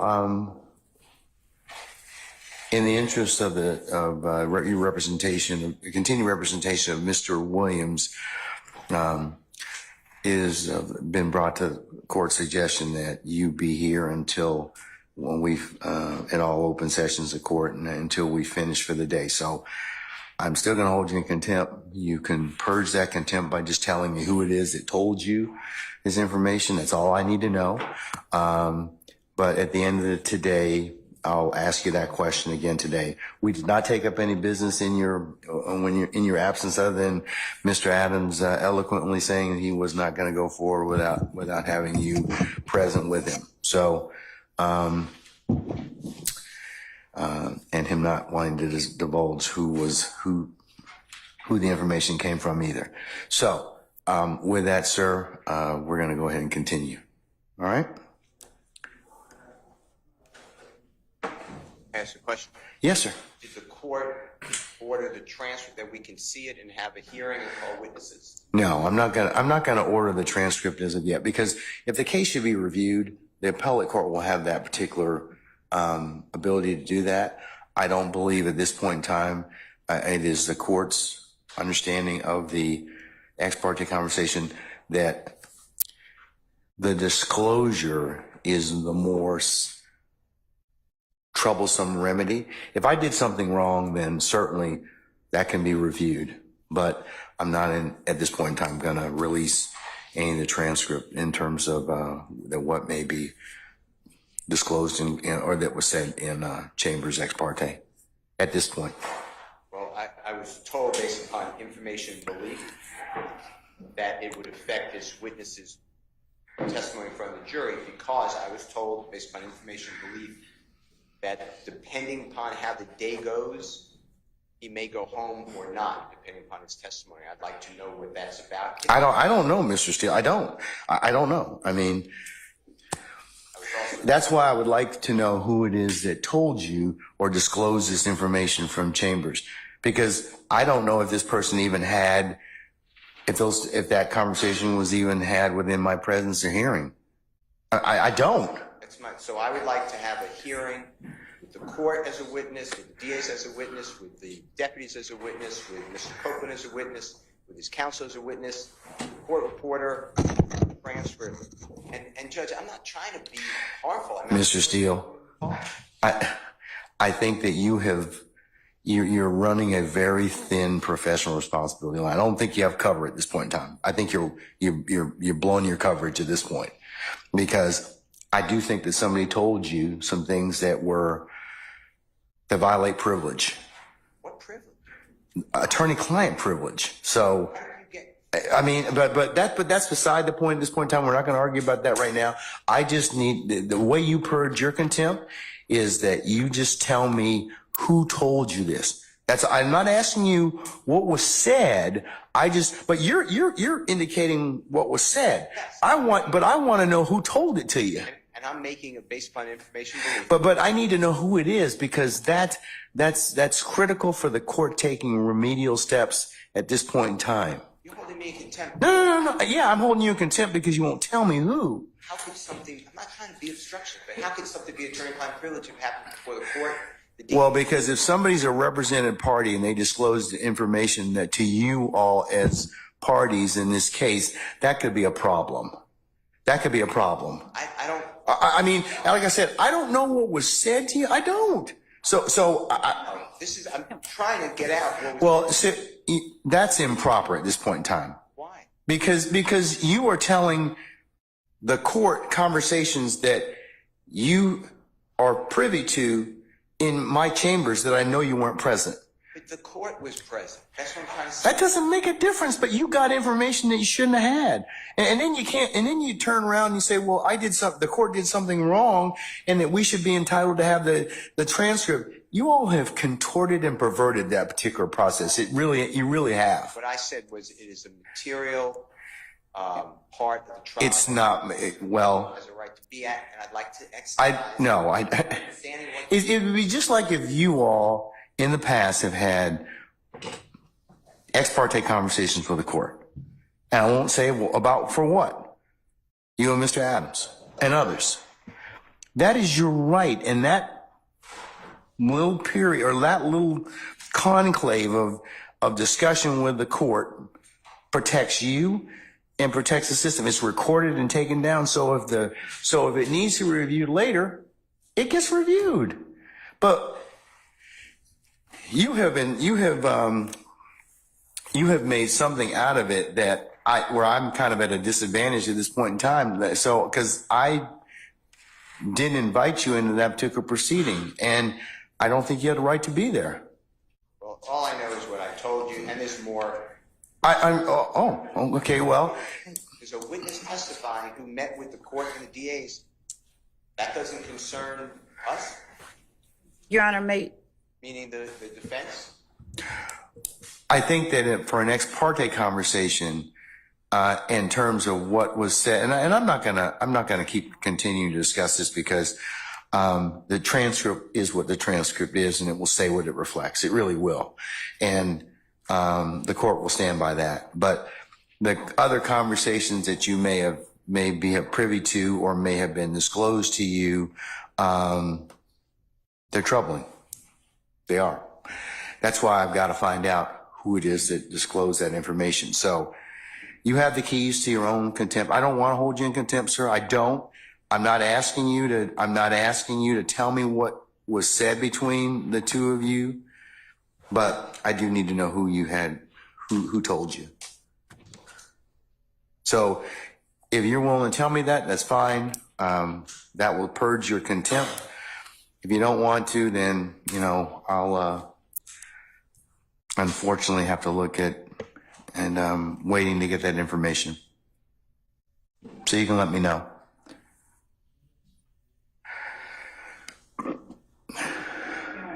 Did the court put this in order? In terms of what, sir? I suppose contempt. It's criminal contempt. It's sua sponte criminal contempt, sir. You don't get to appeal from this.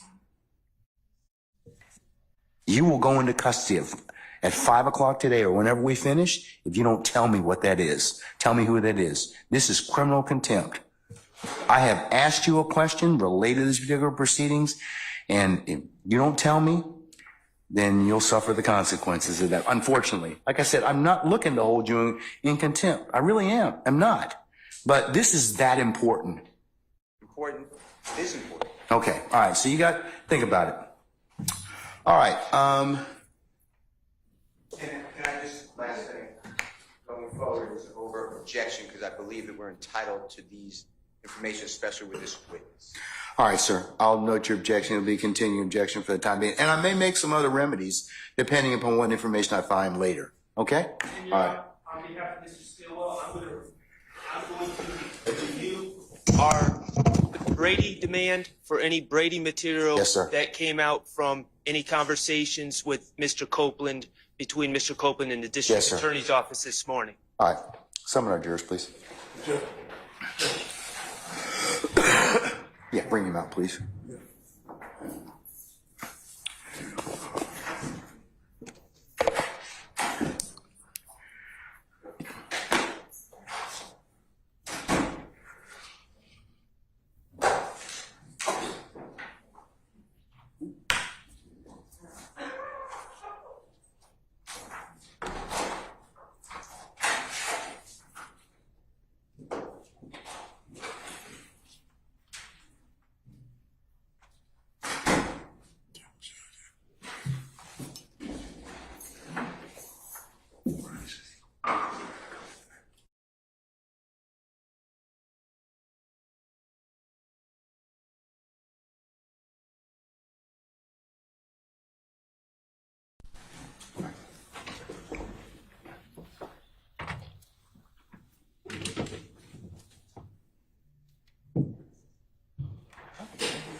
That's fine.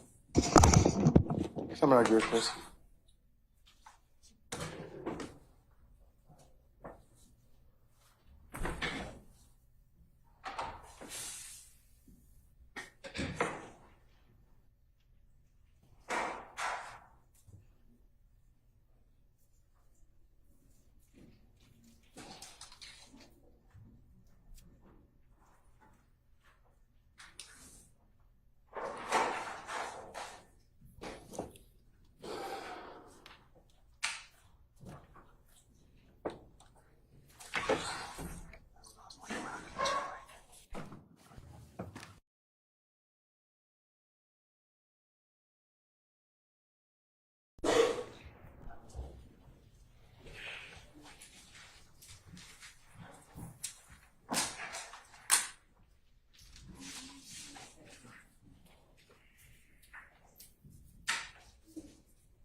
Just present counsel, Judge. All right, thank you, sir. Now, ladies and gentlemen, please be seated. All right, Ms. Hilton, go ahead now.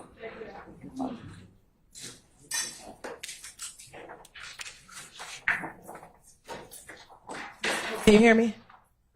Can you hear me? Okay.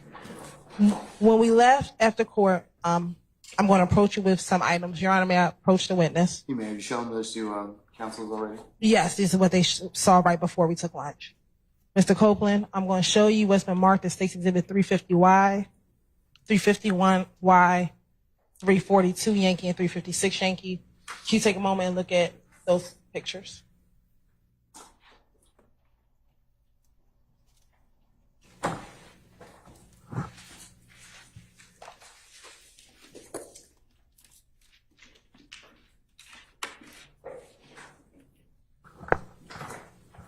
Please look at those pictures.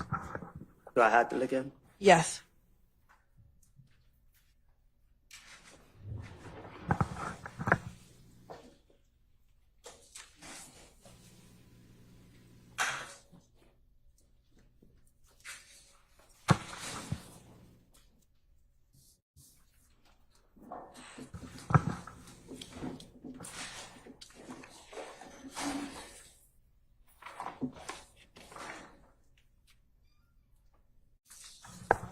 I'm going to start first with State's Exhibit 350 Yankee. Tell me if you recognize individual in State's Exhibit 350 Yankee.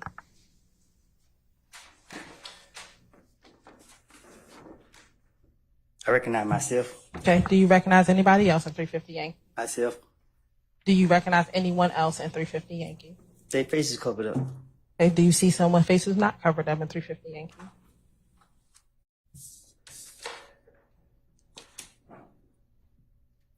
Yeah. Okay. Do you recognize who that person is?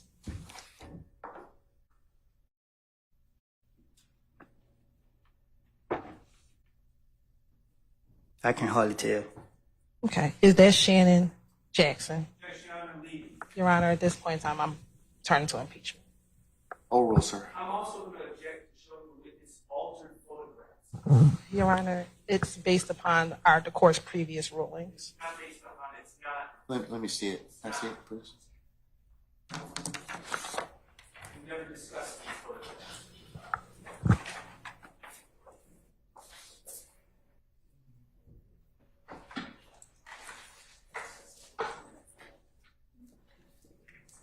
Chris, do we in 350?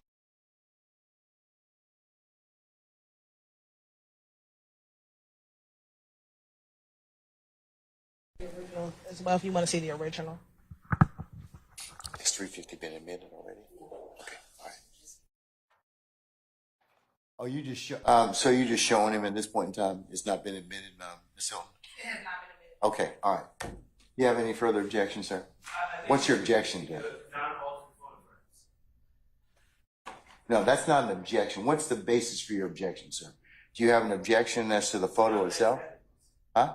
It's not as evidence. It's improper to show that photograph of the witness. Your Honor, I'm not sure what Mr. Shard is calling altered. The only thing that has changed is based upon previous objections. Y'all want to come up?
Excuse me.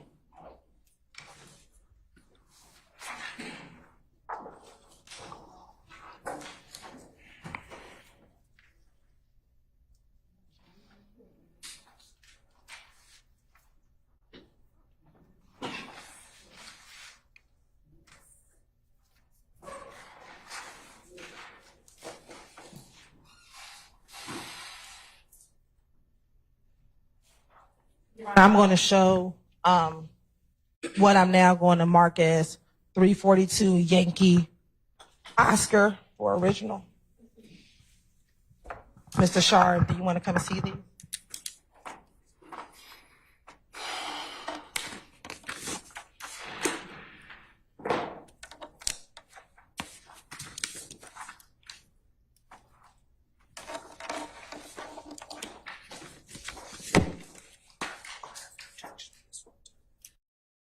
What is your objection?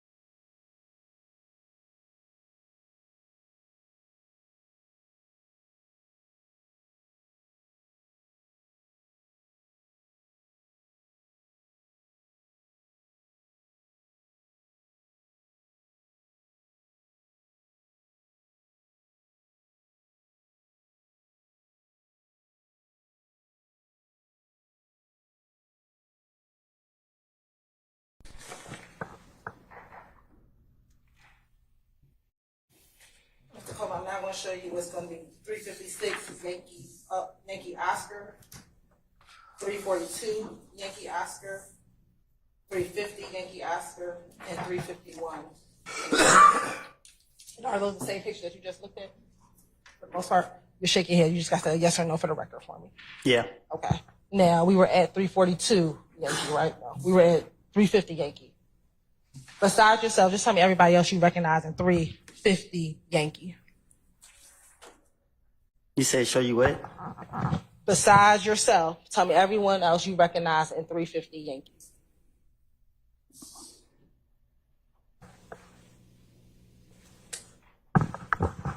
But you might name the people that's in the photo? Yes, sir. Me, Shannon, DB. Do you know the fourth person? I can't really tell your face. Okay. Does that appear to be a fair, accurate depiction? So does that look like you, Shannon, and DB back in 2014? 2013, excuse me. Objection to the timing. I'll sustain the objection. You can rephrase me. Does that have a date on when this picture was posted to Instagram on there? What you mean? Does it have a date down here? Can you see that? I can't see that. Okay. But does that look like the three of you, DB and Shannon? Does it look like y'all? I just said yeah. Okay. Your Honor, this time the state would like to tender 60 to the 350 Yankee into evidence. 350 Yankee Oscar into evidence. Any objection to states 350 Yankee Oscar? All right. Hearing none, it's admitted. Maybe published as you see fit. Thank you. Now looking at 351 Yankee Oscar, do you recognize anybody in 351 Yankee Oscar?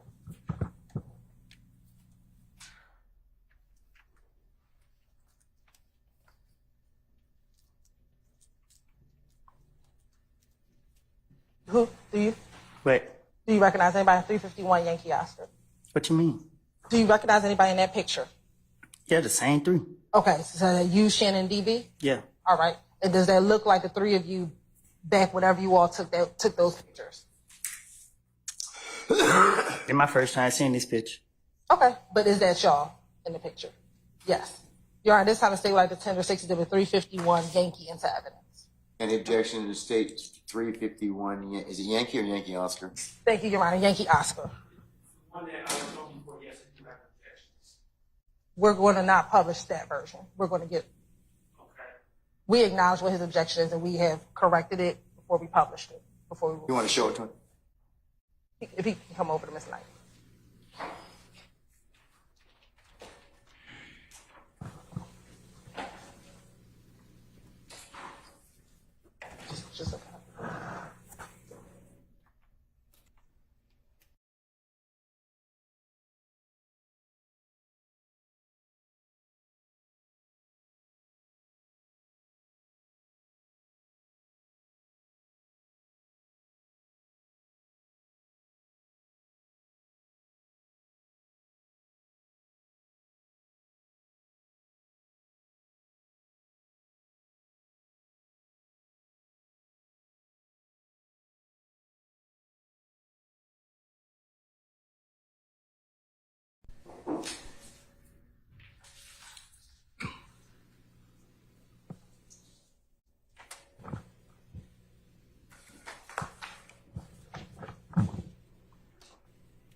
Your Honor, state moves to tender State's Exhibit 351 Yankee Oscar attack. Any further objection to state's 351 Yankee Oscar? No, Your Honor. All right, it's admitted and may be published as you see fit. Next, Mr. Copeland, I want you to look at State's Exhibit 342 Yankee Oscar. Tell me if you recognize anybody in State's Exhibit 342 Yankee Oscar. But this one? Yes, sir.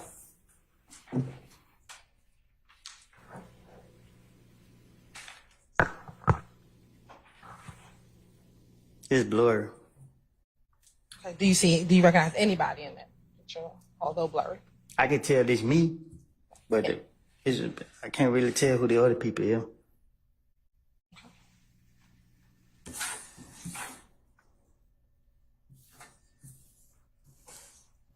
When you say it's blurry, can you see anybody else on there, or you can't recognize no one?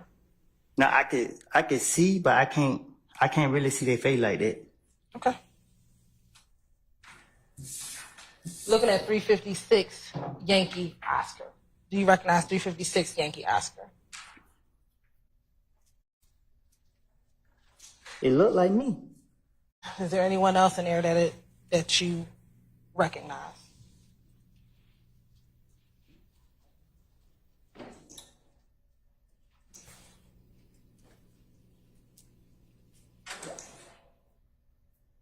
It's most definitely me. I can't really tell who they is with me though. Is that Shannon Jackson? Or Shannon Stillwell? Nah, they dude got a mustache. Okay, so is this your testimony that is not Shannon Jackson in this picture? All I can say, I can recognize me, but I never seen that picture before, and I don't want to say that's him if it ain't him. Okay.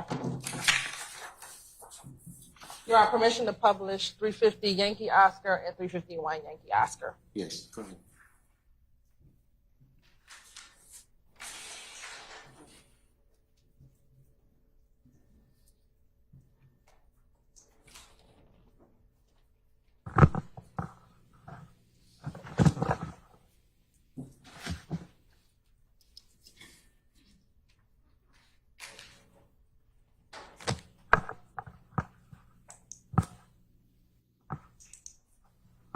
Now, first looking at 350 Yankee,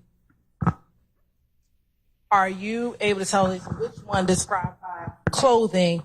Where are you? What you mean? Which one of these individuals did you? Which one on what? Which point to you in that picture? With the hat on. Okay, there's 3 people with hats on. Which person are you with the hat on? With the writing on my shirt. Okay. What does the writing say?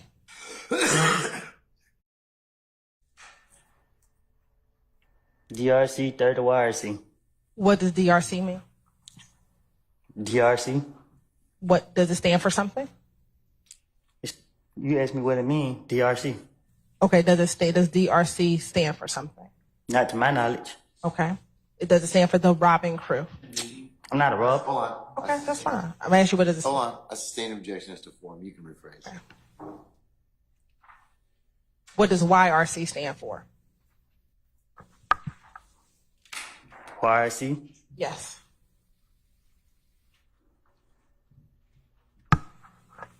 This stuff don't have no meaning. That's how I got this shirt. Okay. That's your testimony today? That neither DRC or YRC mean anything? That's how I got the shirt. Okay. I understand that. I'm asking you, is this your testimony that DRC nor YRC mean anything? I'll rule the objection. Is that your testimony? That doesn't mean anything. I said this how I got the shirt. So the shirt didn't have no meaning to it. Okay. Who else do you recognize in that picture?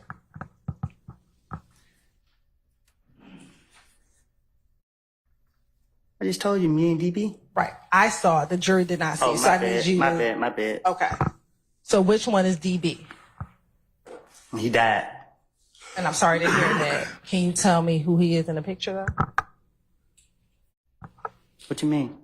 Just tell us what is he wearing in the picture? I can't really see what he got on. Is he the one in the green hat or the one in the purple or the one in the blue New York Yankees cap? You said green? Is he the one with the green, Okay, greenish that's hat? him. I just didn't know the color. Okay. So he's the one with the, like, behind you a little bit. You standing behind me? Yeah. Yeah. Okay. And then he says you recognize Shannon in this picture. Where's Shannon? With the blue on. With the blue hat on, the New York Yankees cap? If that's what it is, I guess. Okay. All right. Thank you. And are you able to see on there the date of that picture, or is that blurry for you? No, I can't see. Okay. Looking at that picture, can you tell me about how old you were in that picture? You look like I was in elementary school. All right. But is it fair to say that it wasn't within the last 3 to 5 years? Huh? Was it within the last 3 to 5 years? I've been in jail. Okay. So it's fair to say it was before that.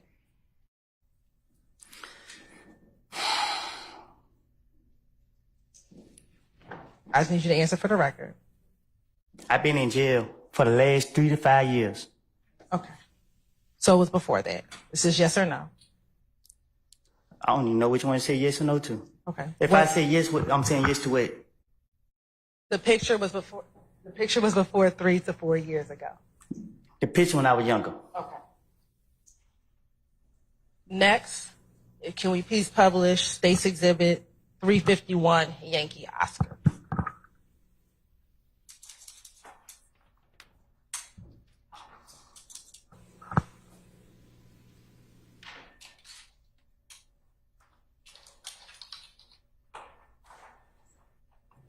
Now, I think before you said those were the same 3 people in 351 Yankee Oscar. Is that you on the left with your hands up and you have on the shorts? I'm standing to DB right. Okay. So that's to my left? I think. All right. And then is that DB in the middle? DB in the middle. And is that Shannon to the right or to my right? It looked like Shannon. Okay. And again, about how old were you when you took this picture?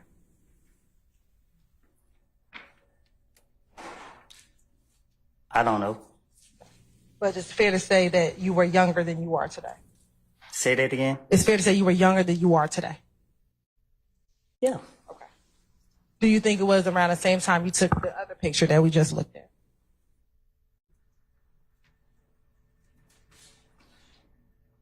I can't say when. Okay. All right. Thank you so much.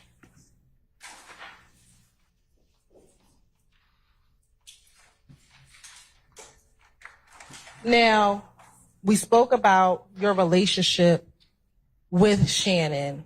As your friendship developed, did you all share personal information with each other? What you consider personal information? Did you talk to him about your secrets? Did you confide in him about life, things that had happened? Nah, my seat go to the grave with me. Okay. Did you consider him like a brother to you? Still do. You still do?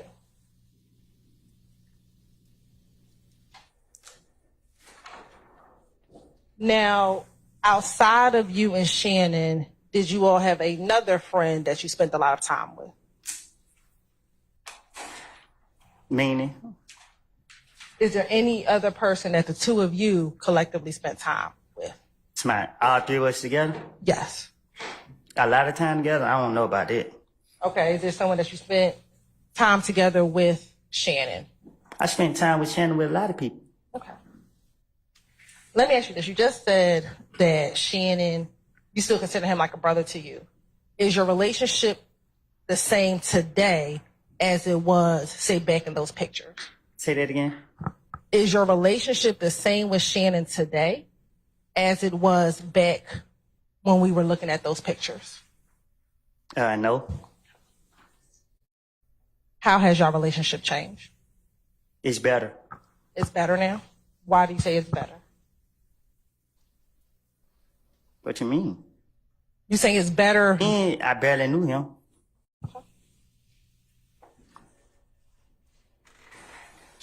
Is your relationship with Shannon the same today as it was back in 2014? I can recall 2014. I've been in jail so much.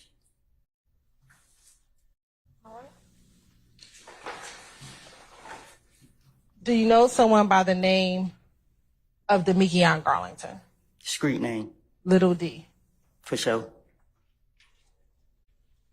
How do you know Little D? I didn't birth him. I'm sorry, say that again. I almost birthed him. You almost birthed him? Yeah. Tell the jury, what do you mean by that?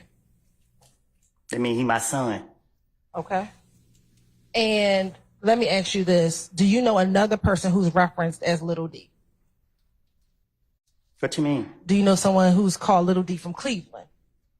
Oh, I heard of him. You heard of him. Okay, we'll talk about him in a moment. Now, the Little D that you said is like your son, is that what you said? How did you all first meet? What you mean? How did y'all meet? You say he like your I son. don't know how we meet. You don't know how y'all met? Nah, I don't recall how me and him first meet. Okay. How long have you known him?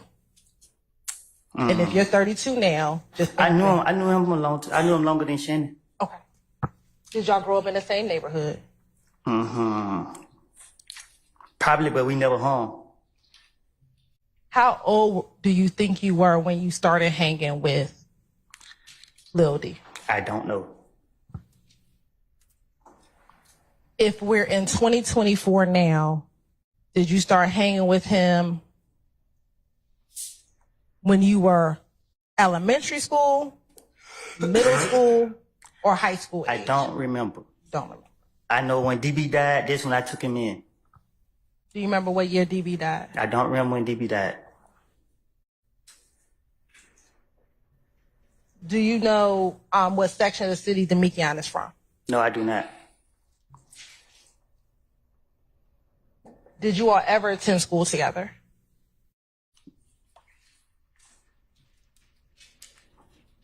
No, I can't go to school with my son. Okay. Well, when you say it's your son, how old is Demekion? If you're 32, how old is he? I don't know. I don't know. Is he close to aging for you? What you mean? Is he close in age to you? He probably about 10 years younger than me. I don't know. So you say Lil D is about 22 right now? I don't know.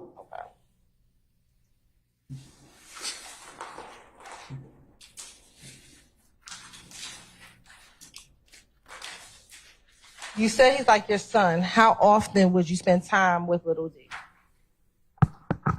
What you mean? How often did you see Little D? Back in, say, 2014, 2015? I used to see him around. Okay. How often? I can't say. You can't say? All right. Did you speak with him over the phone?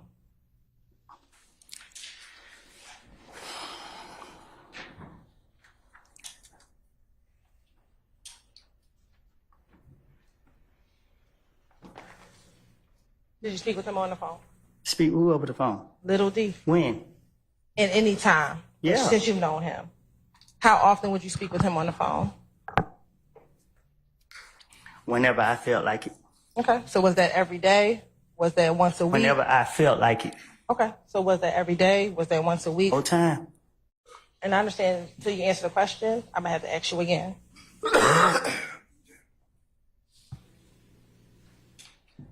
So was that every day? Was that weekly? Was that monthly? What was it? I don't know.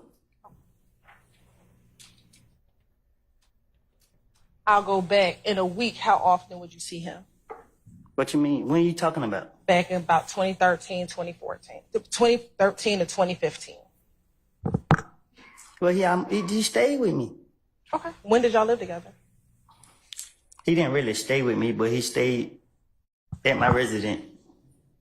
Okay. Were you staying at the residence at the same time? Well, I was in jail, so. Okay. So while you were in jail, he was living where you live.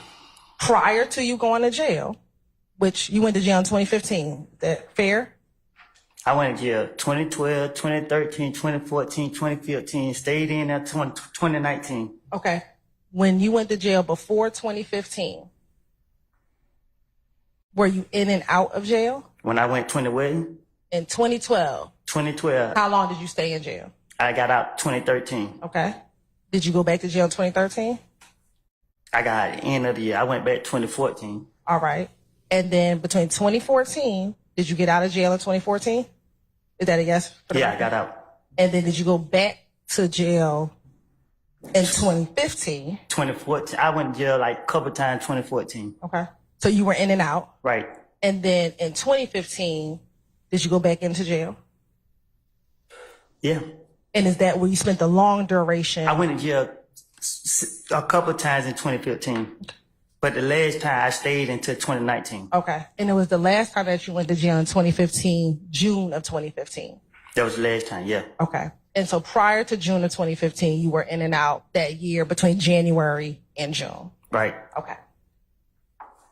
In the periods that you were not in jail, did you and Little D ever live with each other when you were not in jail? In 2015? We'll start in 2015, yes. Nah, he ain't stayed with me in 2015. Okay. In 2014, those times that you were not in jail, the Little D stayed Right. with you. And then what about 2013? The times that you were not in jail, did you and Little D reside with each other? What you mean? Did y'all stay with each other, and did he stay at your home at any time in 2013 when you were not in jail? 2013 when I started to get to know him. Now, you said that he's kind of like your son. Did you all share things with each other? I'm talking about conversations, personal conversations between you and him, and vice versa. Not no secrets. Okay. But did you feel comfortable speaking to him? You did not? Nah. Okay. I didn't feel, I don't know what you mean. Like, I didn't not feel comfortable. I didn't feel like certain stuff we just don't talk about. That's fair. Did you consider Little D like a brother? I know you call him your son, but did you consider him like a brother? I consider him my son. Okay. Do you recall ever telling any detectives previously that he's like a brother to you? I probably did. Ain't no telling. Okay. Y'all permission to approach? Have you shown that to the defense counsels already? Yes. Well, no. Just make sure you show it to them. I will.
Permission to approach, Your Honor? You may, madam.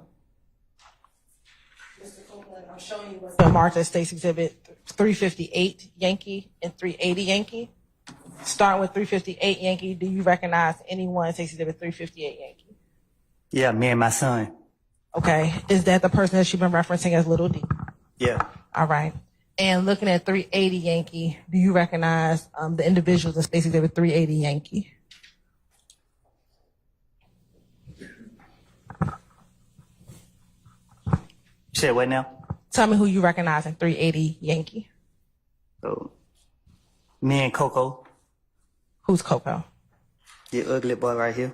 Okay. Do you see the person that you said is your son, little D, in that picture? The restaurant got their head down. Okay. Your Honor, this time the state would like to tender State's Exhibit 380 Yankee and 358 Yankee into evidence. You said 380 Yankee, Yes, Your Honor. and what else? 358 Yankee.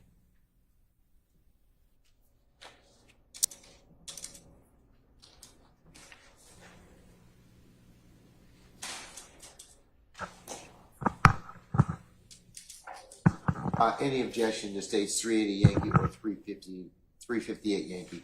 Yes, Your Honor. Lack of foundation, 380 as well as hearsay included on 380. What about 358? Okay. All right, 358's admitted. Let me see 380, please. And I can lay a little bit more foundation for 380 Yankees All right. as far as the hearsay. Okay, then go ahead. Mr. Copeland, have you previously had an Instagram account? Say that again? Have you had an Instagram account? Yeah. And how many Instagram accounts have you had? I don't know. Okay. How many different names of Instagrams have you had? 2. 2. Okay. Has one of your accounts been 372 Woody? I can't recall. You can't recall. Okay. Are you Woody? That's what they call you, right? For sure. All right. And do you know any other Woody who hangs with you? Is there anybody else in your friend group that they call Woody? Yeah. Oh, how many other Woodies are there? J. Me and the other one. Okay. What's the other one's real name? He died too. I don't know his real name. I think it's damn. I know his last name Bridges. Looking at that picture, is the other Woody in that picture? I can't tell because the other guys got their head down. Okay, well, just look and see if you see someone who looked like the other Woody, even with their heads down. Can you show me a clear picture? When you say clear, what's not clear on this picture? Because he got his head down, he got his head down. My hand covering his face. Let me ask you this. When did the other Woody pass away? Right before I got the feds. When you say right before, meaning that year, a few months? What do you mean? I got it like September and somebody killed him like probably, I don't know when, but they killed him before I got out. Before you got out. Okay. All right. Looking at State's Exhibit 380 Yankee and looking at that picture with the 372 Woody, is that from your Instagram? You talking about the one with all the people in it? Yes, sir. Okay. Is that from your Instagram? I don't recall this Instagram. My Instagram is Woody versus Woody. Is that your newest one? What you mean? Is that the one that you currently have right now? No, the one I currently have now is Woody _ self-made. Okay. So are you saying you don't know if that's your Instagram? I don't recall this Instagram. You don't recall that Instagram? Okay. You're right. If it's mine or not, I don't know nothing about it. Okay. But do you see yourself in this picture? Which picture? The picture that's posted on this. Yeah, I'm saying right there, ain't it? All right. And right here, you can't tell if you see the other Woody. I can't. I can see me and him real clear. Both of us got our heads up. All right. Your Honor, again, the state will still like to tender State's Exhibit 380 Yankee for evidence. Let me see it, please.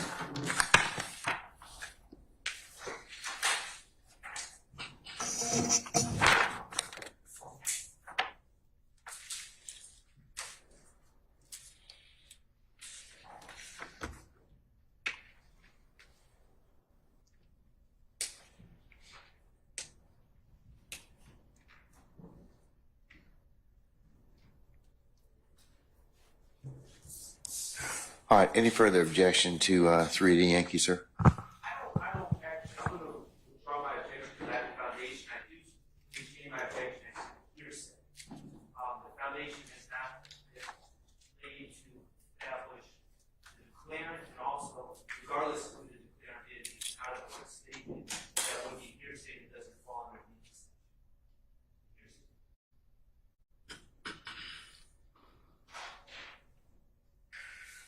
We all approach, please.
Published once it's submitted with the court's ruling.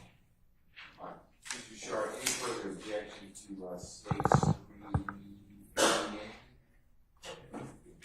sorry, I didn't, what's it, 380? Yeah, 380 Yankee. No, you're Okay. nothing further. All right, this is good. All right. Publish it. First, we're gonna publish 358 Yankee.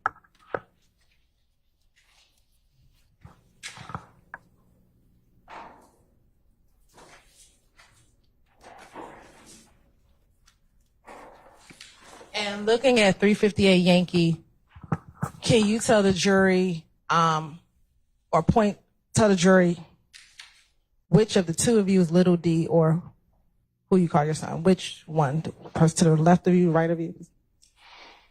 What you mean? Is that little D, to my right? This little D in the picture with me. Okay. And do you know about how long ago you took this picture? No, I don't.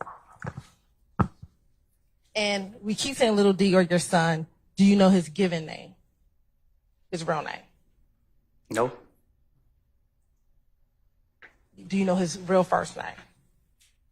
You said Demikian Garlington. Okay. And is that the person that you know is little D? This little D right here in the picture with me. And is that Demikian Garlington? This little D right here. Is that Demikian Garlington? If this was his name, then yes. Okay. Now showing you 380 Yankee. And can you zoom in to the picture?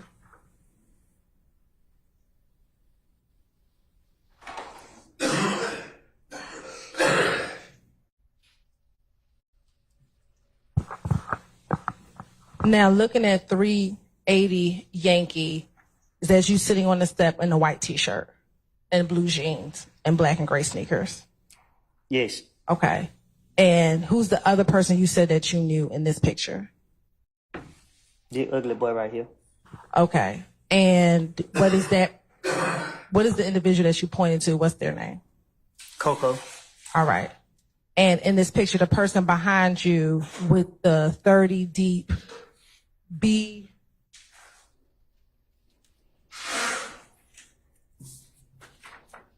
I think it's BITXH shirt on. Do you know who that is? I can't recall who that is. You cannot recall. Does that look like Demekion or Little D?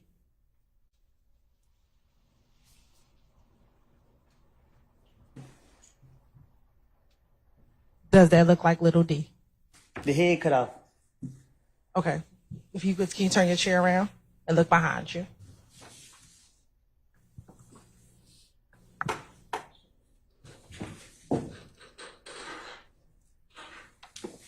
What about? Does that look like Little D?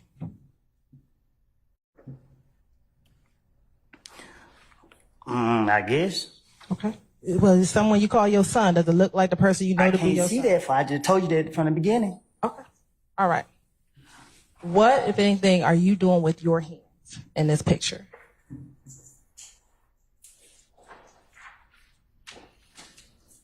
I'm doing nothing with my hand. Okay. I want to go back to 358 Yankee.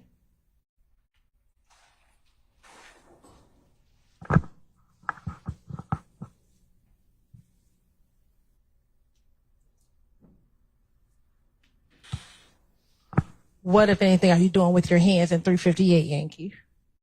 What you mean? What, if anything, does what you're doing with your hands symbolize, if anything? A bird. Okay. Does it mean anything specific? No, throwing up a bird. Why are you throwing up a bird in this picture? Because I'm from Mechanicsville. Is that the symbol for Mechanicsville? We represent a bird. Okay. And then what about Demekion? Are you familiar with the hand gesture that he's using? Say that again. Are you familiar with the hand gesture that Demekion is using? And Now, I don't know what that for to mean. you don't. Okay.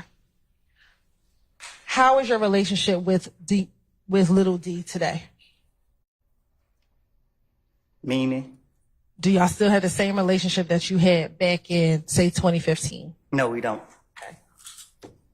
How has it changed? I wanted him to lie for me, and he wouldn't. Okay. And when was that? Back in the day. When you say back in the day, what do you mean? When the police was accusing me for stuff, I went to Lil D and told him what I wanted him to tell the police, and he wouldn't tell the police that, so I got mad at him. Okay. And what year are we talking about that this occurred? I don't know. Are you speaking about one specific occasion or just multiple times? No, I'm talking about one specific occasion, however you pronounce it.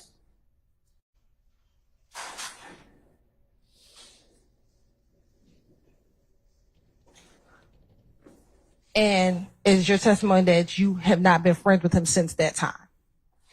Now, I have spoken with him, but our friendship ain't been the same. When you think about your friendship with Demekion and your friendship with Shannon, at this point, who are you closer to, Shannon or Demekion? Myself. Okay. But outside of those, I'm speaking specifically about those two individuals. Between Shannon and Demekion, at this point, who, if either of them, are you closer to? I don't understand what you're trying to say. You and Demekion, that's like your son, right? Right. And you said that the two of you, I'm just trying to clarify for Mr. Copeland. I'll sustain the objection. You can still replace it. You consider Demekion like a son. Is that fair? No objection. I'll sustain the objection. Who are you closer to today? Demekion, Shannon, or neither one of them? God. Okay. That's good that you're close to God, but I'm talking about Demekion, Shannon. Who are you closer to today? Demekion, Shannon, or none of them? Or neither of them? I guess neither. I don't know how to answer that.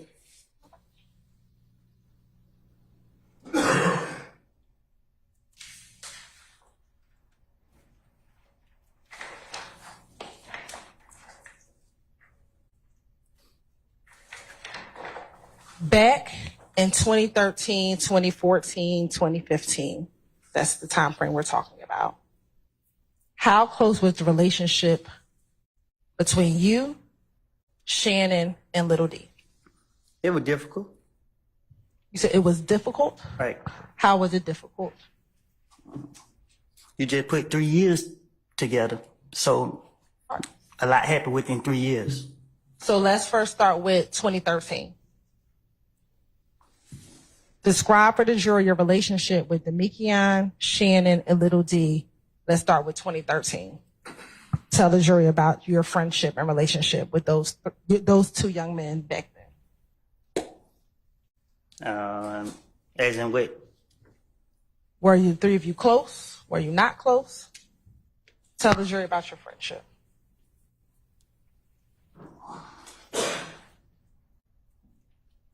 Look, I took special ed classes. You got to talk to me in a way that I can understand. Sure.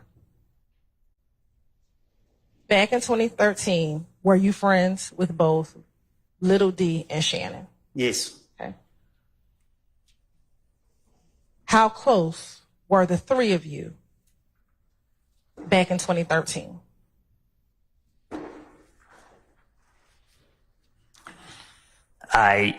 Again, my friend was killed.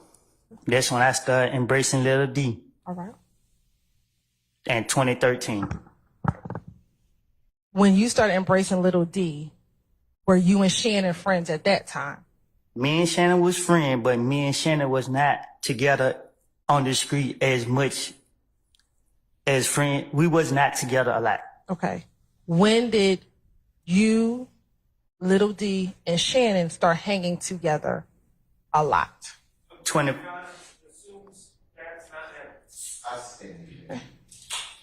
Did you, Shannon, and Little D hang out together?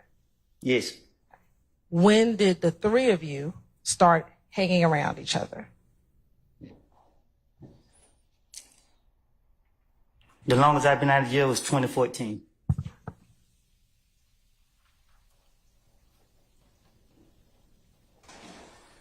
To your knowledge, did Little D and Shannon strike that?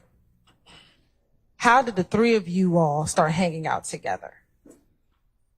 I don't know. Okay. Did you introduce Little D to Shannon? No. Did you introduce Shannon to Little D? No. Okay. Did Little D and Shannon know each other before they knew you? I state objection. Do you know if they knew each other before they knew you? I don't know. You don't know. I don't recall how it started. I just know I started embracing DB, Lil D, after DB got killed. Lil D was more a DB friend.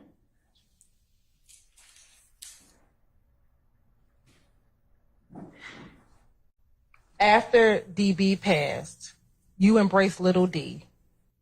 Did the two of you start hanging out with Shannon after that? I just said, how could I say this? Me and Shannon wasn't together in so long to be on the street. So I don't know when our three of us was able to get together. I just know at one point we used to go to the club together. Did y'all do anything else besides go to the club together? Yeah. What? Objection, Your Honor. May we approach? Sure.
So we said that you all would hang out. Did you all spend time at each other's homes? No. Okay. Did you all spend the time at other people's houses together? What you mean? Like, did you all go to other people's houses and spend time at other people's houses together? We didn't spend time at people's houses, but we don't been, we go to people's houses. Okay. You said you went to the club. Would you all go out to eat together? Yeah. Okay. Did the three of you go on any vacations together? No, we don't do vacations. Okay. Did y'all ever take any trips out of town together? Not that I recall. Were you familiar with any of Demikion's family? His mom, his I cousin? know his mom. What about Shannon? Did you know his grandmother or any of his other family members? No, I didn't.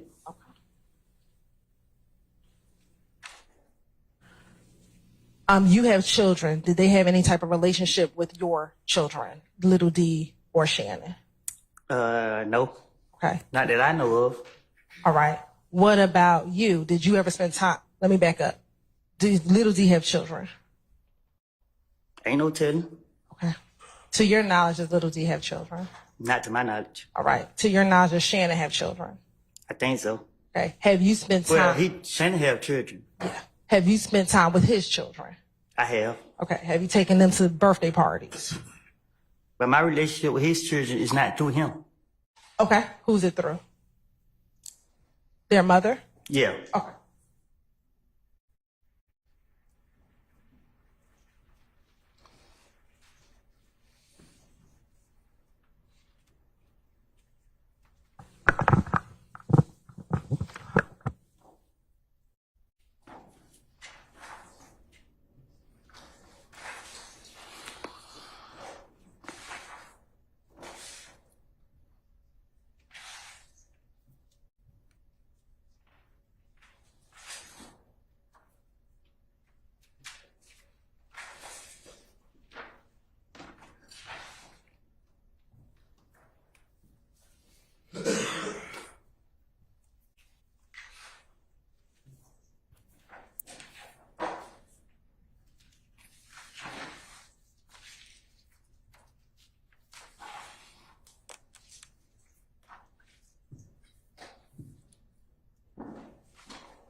No permission to approach? Show it to him now, Your Honor.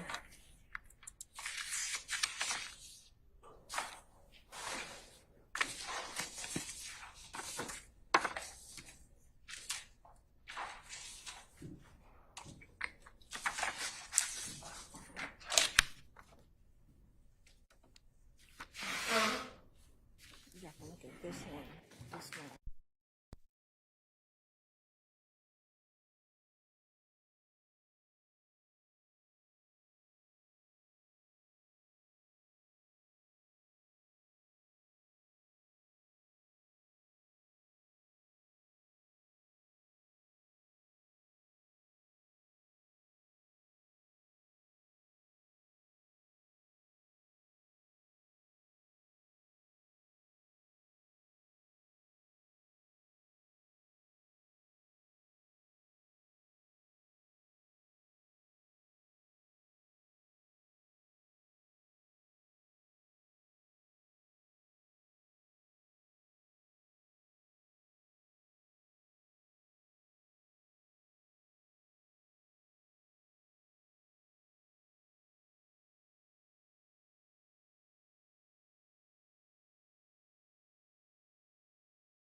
Mr. Copeland, I'm going to show you what's been marked as State's Exhibit 355 Yankee.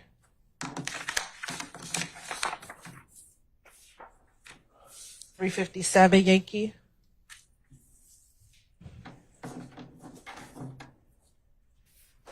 $345 Yankee. $346 Yankee. $359 Yankee. And $374 Yankee. First, I'm going to start with $345 Yankee. Can you tell me if you recognize anybody in State's Exhibit $345 Yankee?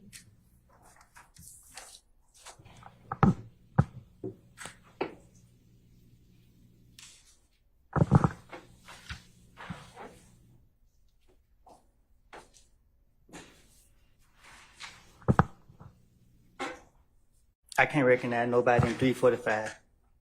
Do you see yourself in $345 Yankee? The picture blurry. I can't recognize nobody in the picture. Okay.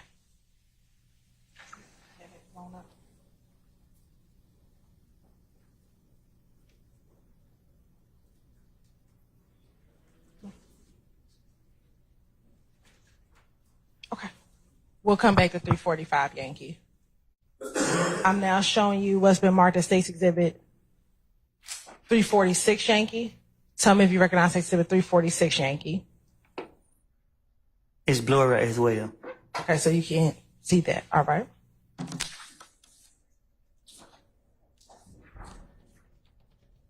Looking at 355 Yankee. Tell me if you recognize the individuals in 355 Yankee. I do. How do you recognize the people in 355 Yankee? Because it's me. And who else? Is there anybody else that you know? Shannon. Okay. Anyone else? Yeah, and D. All right. Your Honor, this time the state would like to tender State's Exhibit 355 Yankee into evidence. And objection to State's 355 Yankee. No objection. All right, State's 355 Yankees admitted. Now looking at State's Exhibit 357 Yankee, do you recognize anyone in State's Exhibit 357 Yankee? I recognize myself. Okay. Do you recognize anybody else? They look like D, but it blurry. I can't tell. Okay. Anyone else? Huh? Anyone else? Yeah. I can't tell who this is right there. All right. We'll put that in the blurry pile. We'll get back to that. Next, 359 Yankee. Do you recognize anyone 359 Yankee? Yep. Me, Shannon, D. All right. Your Honor, this time the state would like to tender State's Exhibit 359 Yankee. Any objection to State's 359 Yankee? All right, hearing none, it's admitted that the officers. Thank you, Your Honor. And then last, State's Exhibit 374 Yankee. Do you recognize anyone 374 Yankee? No, it's blurry. Okay, so that's in the blurry pile.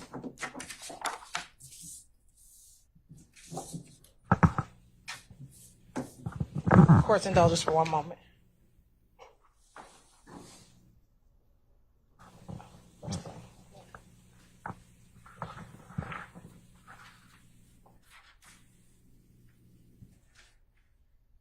Your Honor, permission to approach the laptop.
gonna show you, first things first, I want you to confirm with me.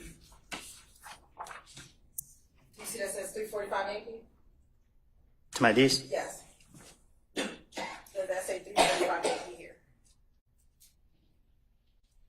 I guess, yeah. Okay. Does that appear to be the same picture that's printed out on that paper?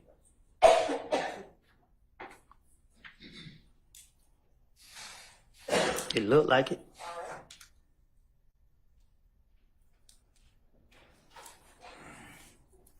Have I just made it bigger for you? What about it? Are you able now that it's bigger, able to identify the individuals that's in 67-345? And what you asking me? Tell me who you recognize in 345 Nick. Nobody.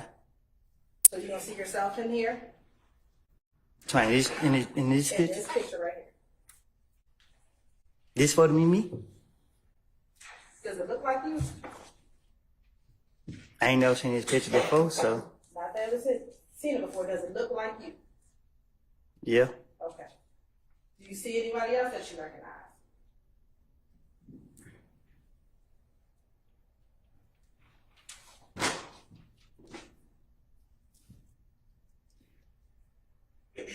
I think they Lil D. Okay. Does it look like Little D?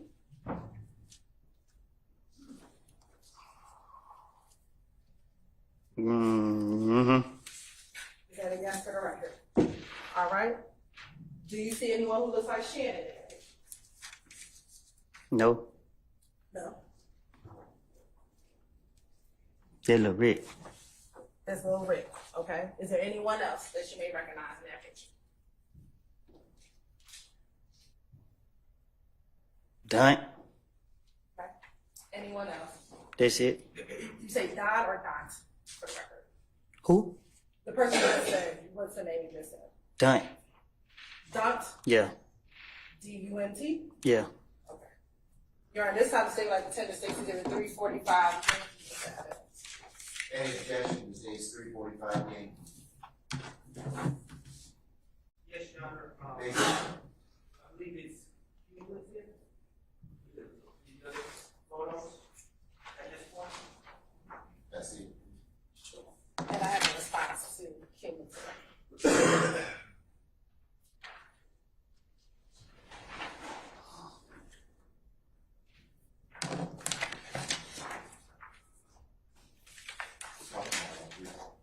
Come on, sure.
Yeah. All right, let's take 10 minutes and then we'll see where we are then. See where the day leads us. All rise. I got a headache.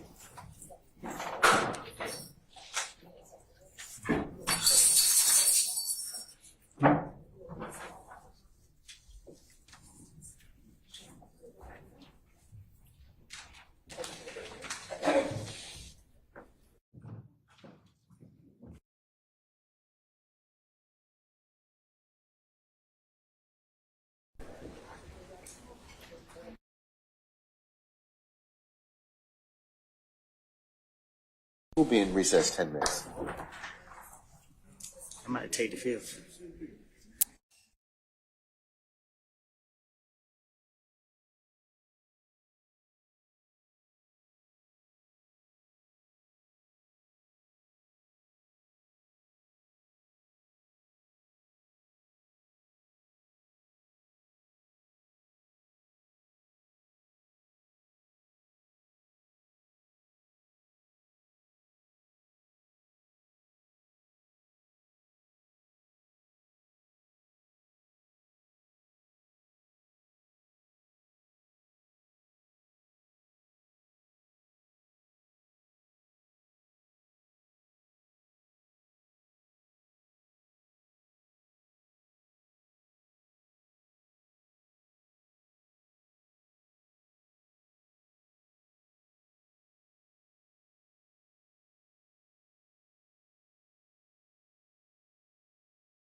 Up the other matters that we have pending. Yes, Your Honor. All right, summon our jurors, please.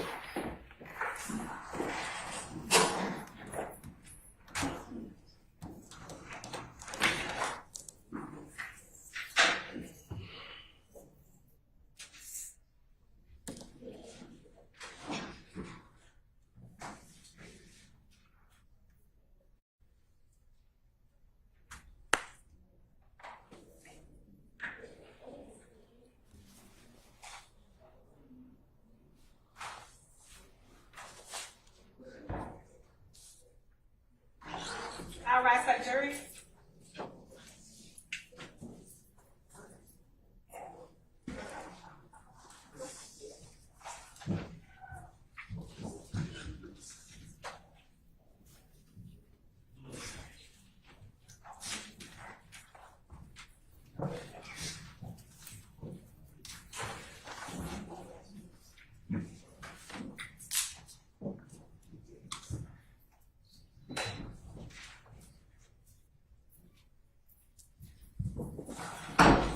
All jurors are present and accounted for. All right, ladies and gentlemen, please be seated.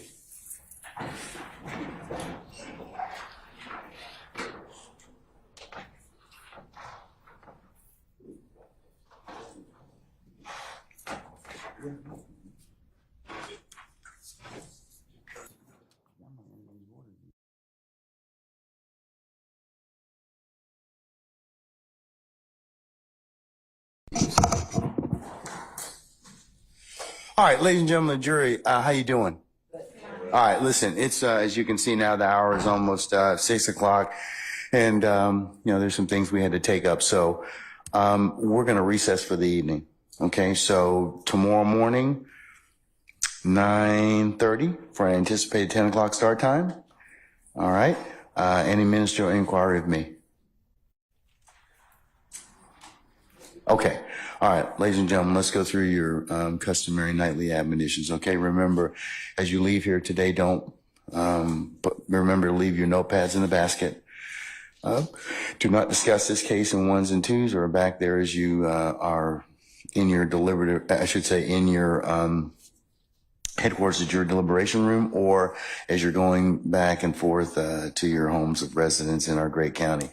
Also resist temptation as well to even as in ones and twos for you to discuss the matter. Remember, I told you that it would be a violation for you to recap or otherwise handicap the testimony as you sit back there, because remember, you can only consider this case properly and lawfully, bless you, at a time and place and space that the court kind of tells you you're able to authorize you to do that. Remember, you cannot seek the advice of any third parties, any third party websites, any research or reference materials, any other things that would allow any extra information, okay? Remember as well that if anybody should talk with you about this case in your presence or hearing, you need to, of course, let myself and Sergeant Ingram know immediately. And remember, you cannot go by any scenes that may be depicted or may have been talked about during this case at all. And remember, you can't take any pictures, discussions, or anything like so. It's just that you're supposed to consider only what's been presented in this courtroom. All right, ladies and gentlemen, as well, thank you for your patience. Thank you for the attention that you've given this matter and the attention and patience you'll continue to give this matter. And unless you have any other ministerial inquiry of me, I'm going to release you till tomorrow morning at 9:30 for an anticipated 10 o'clock start time, okay? All right. All rise for our jury.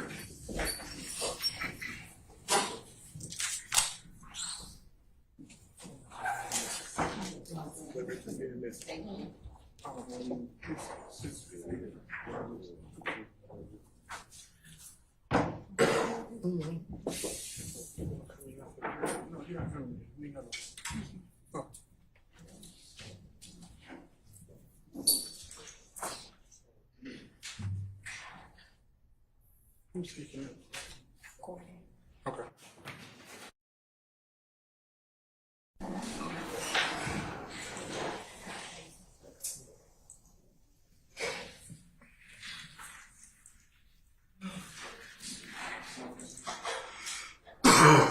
Excuse me.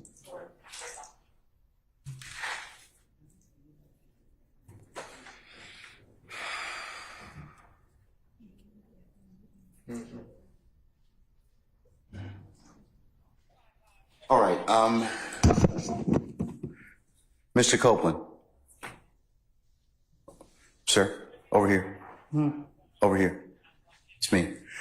The state has filed an order of request asking that you be relieved of your custodial portion of this particular contempt on the condition that you just continue to come back and give your testimony, okay? So I will release you from the custodial portion as long as you come back tomorrow morning. Fair enough? If you're not willing to do that, I'm going to leave you where you are. So the choice is yours, sir. The state's asked me to sign the order saying, hey, if you'll come back tomorrow morning, all I want to know is if that's the case. I'll be back. All right. 9:30 tomorrow morning, okay? All right. All right. All right. We can let Mr. Copeland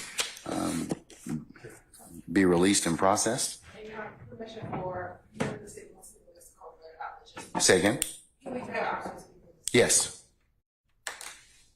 I'm weak, man. Y'all can speak to me when I get out. Y'all dragging me on. You go like this. Right. You can see him right there. All right.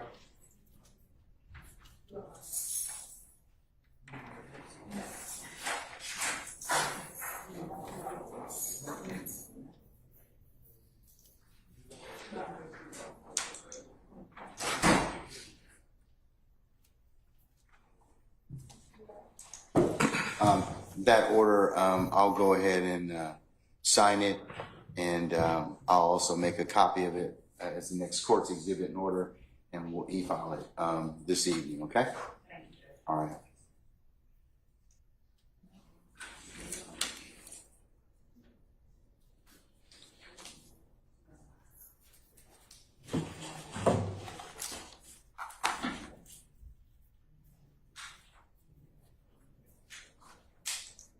Okay, Mr. Steele, are you willing to tell me at this point in time who it is that disclosed this information to you?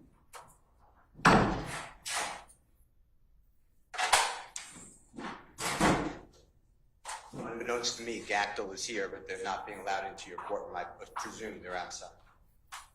So I'll wait on them to come in.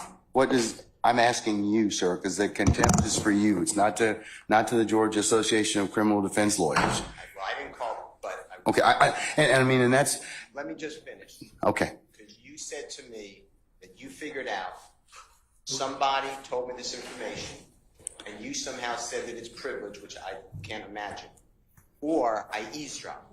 So to me, eavesdropping is a Title 16 crime. So they brought down lawyers.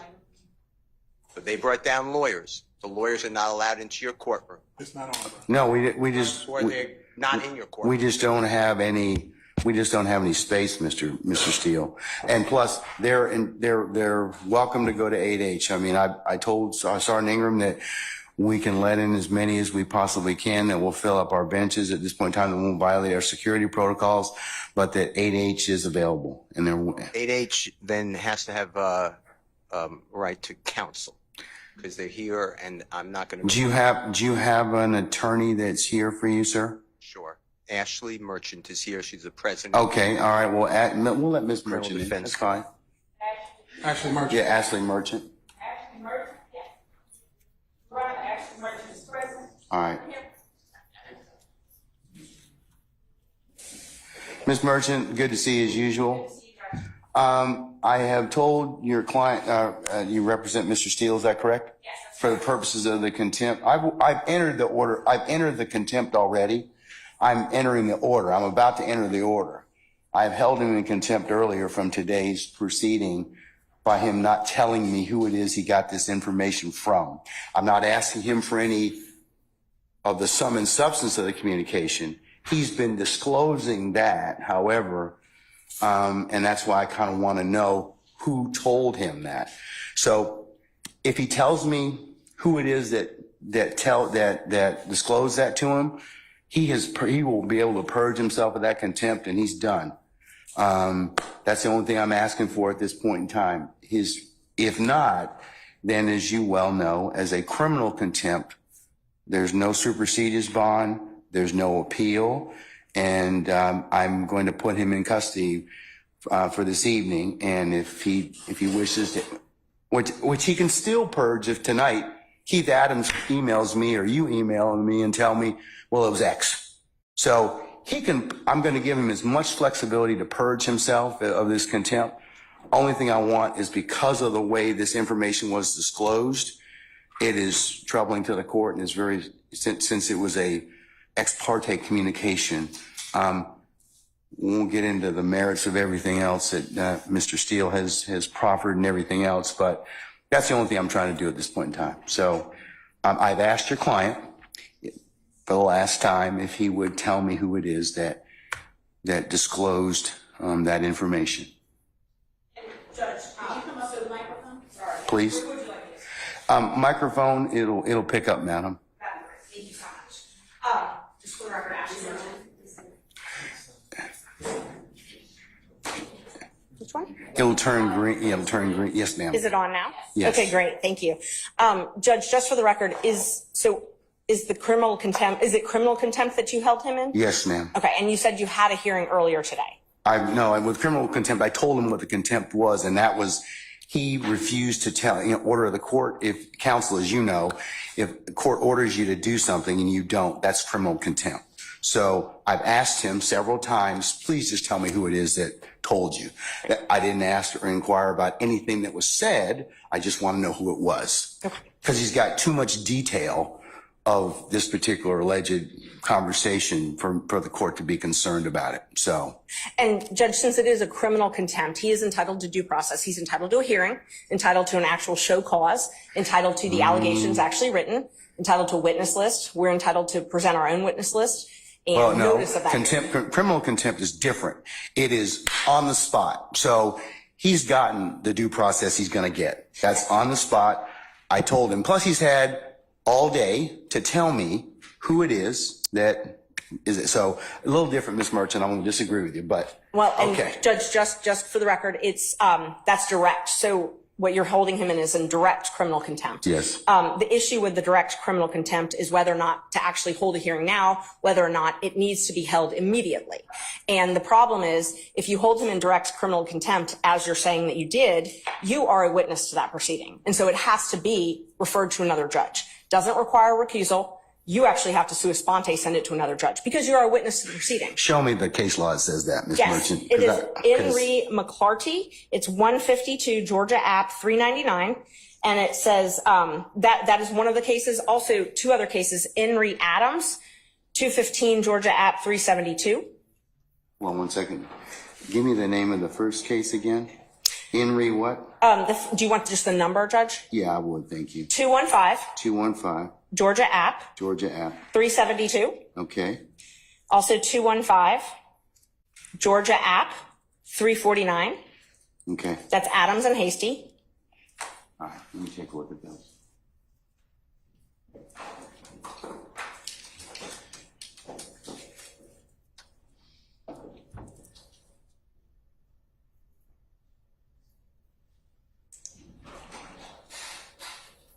You have anything a little more current than 1994? Hasty is 94. Unfortunately, contempt of attorneys is not a common proceeding, so most of the cases are a little bit older.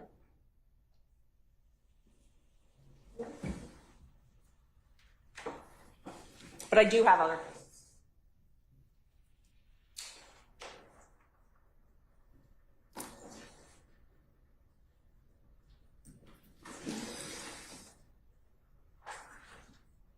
And Judge, I'm not the only one here.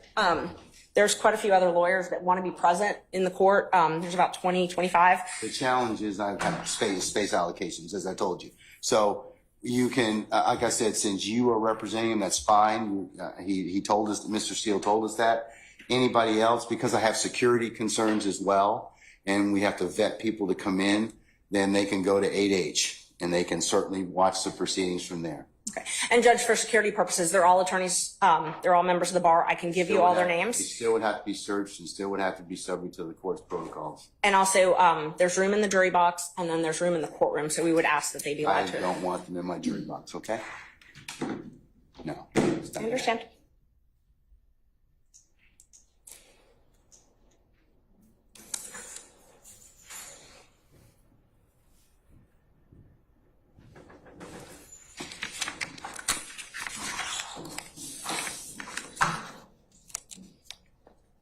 May one additional attorney come in, then Alex Susser.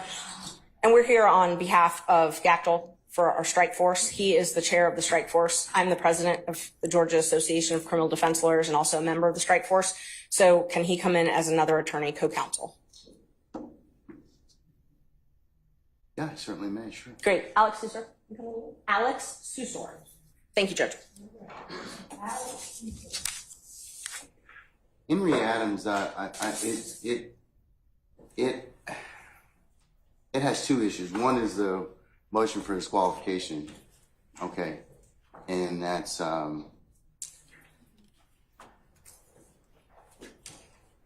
I think the judge went ahead and did some other things that caused there to be that issue presented. So I don't think Adam. I'm gonna take a look at the other case.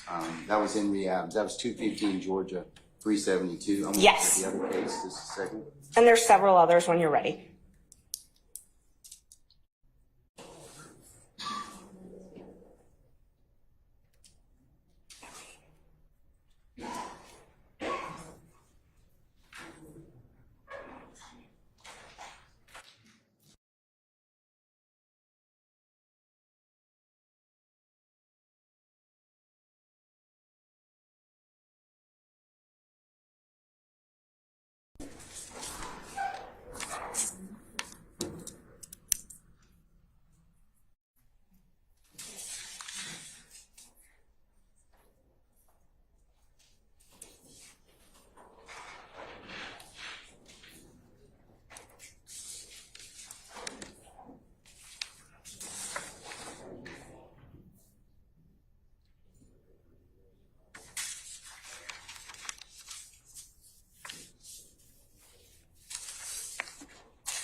Yes. It may be one I have too.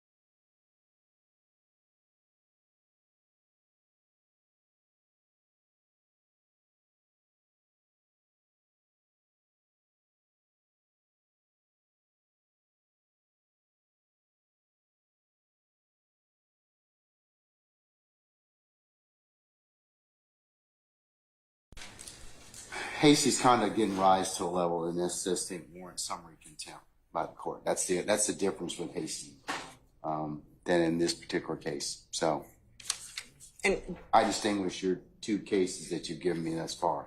oh, those were only the initial two. I had a couple others. Okay, go ahead. As well. Yes. So Ramirez versus State, it's 279, Georgia 13, 2005.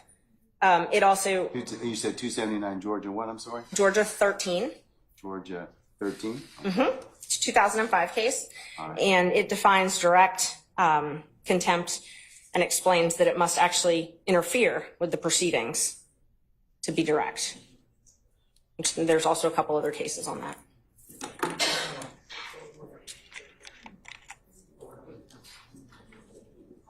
See, but you all are covering under, let me see. I'm sorry, Judge? Hold on. Just a second. Pardon me.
The contempt is direct. The trial court has the power, after confording the contemptor to opportunity to speak in his own behalf, announce punishment summarily and without further notice or hearing. I already did that, Mr. Steele. He's already told me, I already gave him the opportunity to do that. So we had that conversation this morning already. So and Judge, so there's a couple different issues.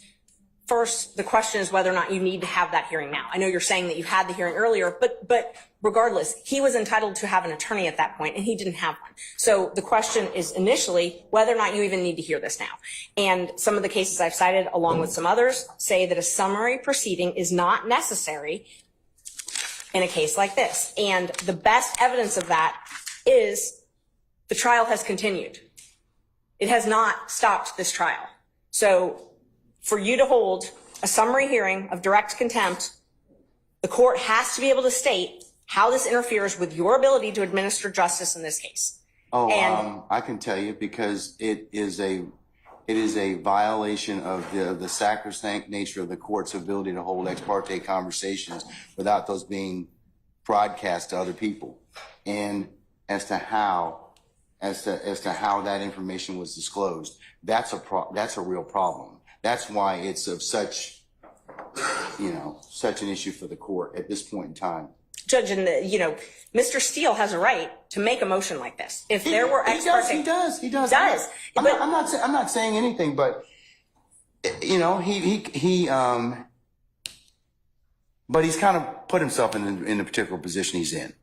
No, Judge, I don't agree. I believe that I'm going to disagree with you, okay? I believe that the court has put him in that position. No. He cannot be held in the law states, McClarity, which I cited to you earlier. And it's true that direct summary contempt, which arises in the presence of the court, intends to scandalize it and or hinder, obstruct the orderly process of the administration of justice. The preservation of order and decorum in the court is exempt from due process requirements of notice and hearing. That's even Moody, goes back to 1974. So I believe that Mr. Steele's, he can file whatever motions, but his particular actions in this case, I just want to know who told him this. That's all. I'm not asking him to release or otherwise tell any conversations, but I just want him to tell me that. And Judge, so that's what you want, but that does not conflate to a contempt. Your desire for him to answer your question does not mean that you have the power to hold him in contempt. So you can come into court, Mr. Merton, and not answer a question of the court and not be held in contempt? If it's a question that the court is not permitted to ask, yes. Okay, well, this is a question the court's permitted to ask. And it's our position, if we had a hearing, we could explain to the court why he is not required. First of all, the court accused him of eavesdropping. That is a crime. He has a Fifth Amendment privilege against answering those questions. Rule 1.6 protects all confidential information that is gained not from your client, but in representation of your client. He has the ability to protect that information. But we don't even need to get there, because he can't be held in contempt, and you can't threaten him with contempt for presenting a motion in good faith. He presented a motion in good faith that he believed there were ex parte communications. You are a witness to that, because it's my understanding that you were part of those ex parte communications. They can't be ex parte if you aren't part of them, by nature. Okay. Well, you have to be involved. Therefore, you have to be a witness. So you are a witness. You cannot also but you got the hold him in information. contempt. But here's the thing. You got the information allegedly from an improper methodology. I'm not saying that he eavesdropped. Okay, I said that one of the things is it's either one of two ways. He either eavesdropped, which I don't believe he did at all. I don't believe that for a minute. But I do believe that somebody did tell him what was the sum and substance of the court's conversations, and that would not be permissible. Judge, let's just back up for a second. He makes a motion because he has reason to believe that there were ex parte communications made. The court has a duty, if there are ex parte communications made, to alert counsel. He shouldn't have had to learn it from wherever he learned it. I think that he caused that particular circumstance. I think that he had a conversation with somebody and he got some information that he shouldn't have had to begin with. So, Ms. Merchant, I'm of the opinion I'm going to stand on my ruling at this point in time. I'm going to hold him in contempt. So at this point in time, is there anything else you want to tell me? Yes, Judge. There's quite a few other things. So first of all, we would ask for you to be recused from this case because you are a witness necessarily. It cannot be an ex parte proceeding without you being a witness to this. So you are a witness to this proceeding. Therefore, yes, to the contempt. To the contempt. You are a witness to the contempt. So you have now, and if it's criminal, which is what you're saying it is, Mr. Steele is entitled to all the same due process rights that Mr. Williams and every other defendant in this courtroom is entitled to. He's entitled to those. One of those is to have a fair and neutral judge decide his case. One of those is to have a judge who is not also a witness in the proceeding deciding whether or not he's in contempt. This needs to be heard by a different judge.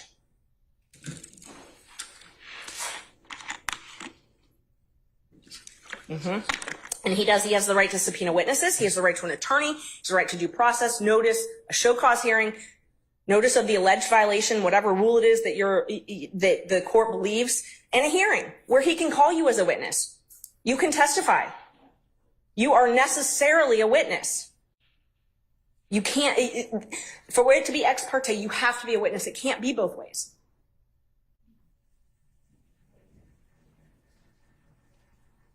I'll let an appellate court decide that. So, anything else? No, we'll file a notice of appeal. Okay. And we need to have the order reduced in writing as well. I'm going to do that right now. I will state for the record at this point in time that Mr. Steele has in fact, or has filed, and I will note this as part for the record in this case.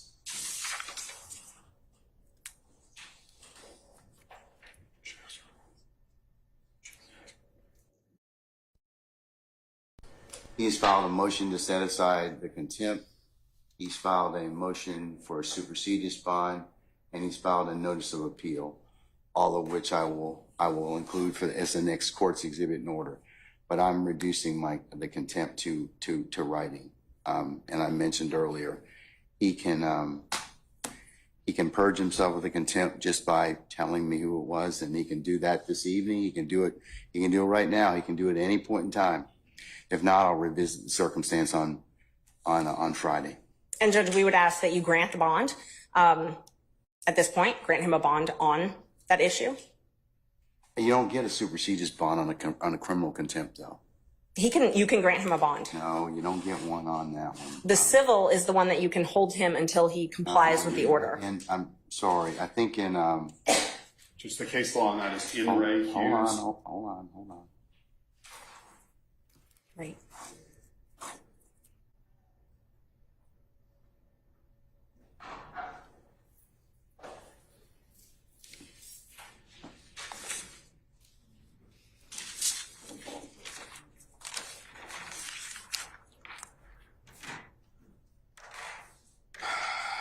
The superseded bond requirement does not apply in the contempt in the presence of the court during the progress of a proceeding, OCGA 5-6-13 Bravo.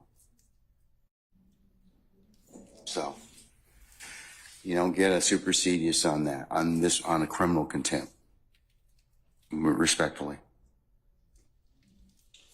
So Judge, just to clarify, it's your ruling that this is a criminal contempt that Mr. Steele has committed, not a civil indirect contempt. That's correct. The judge, and that's the reason I'm asking is because the N. Ray Hughes case, which is a 2009 Court of Appeals case, 268, Georgia Appeals 66, lays out the distinction, as does the Ramirez case. There's a case that in fact is, I'll do you one better, sir. In fact, there is a recent pronouncement out of our appellate courts. Well, Judge, I think I'm addressing a slightly different point of law. It is. Hold on, sir. 1 second.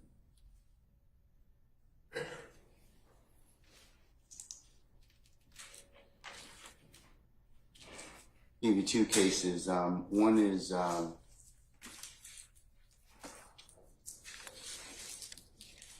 it's Untema. It's UNTEMA versus Smith, and that's 371 Georgia Appeals 19.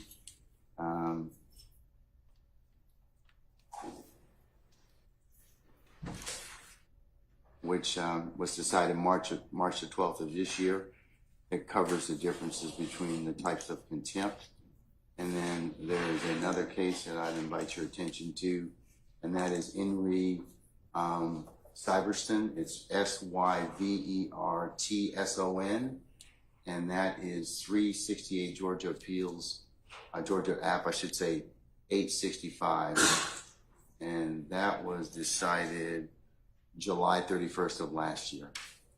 And Judge, I'd just like to point two things out. The statute that you were citing about the supersedious, it only says it's not mandatory. You still have discretion to grant him a supersedious bond.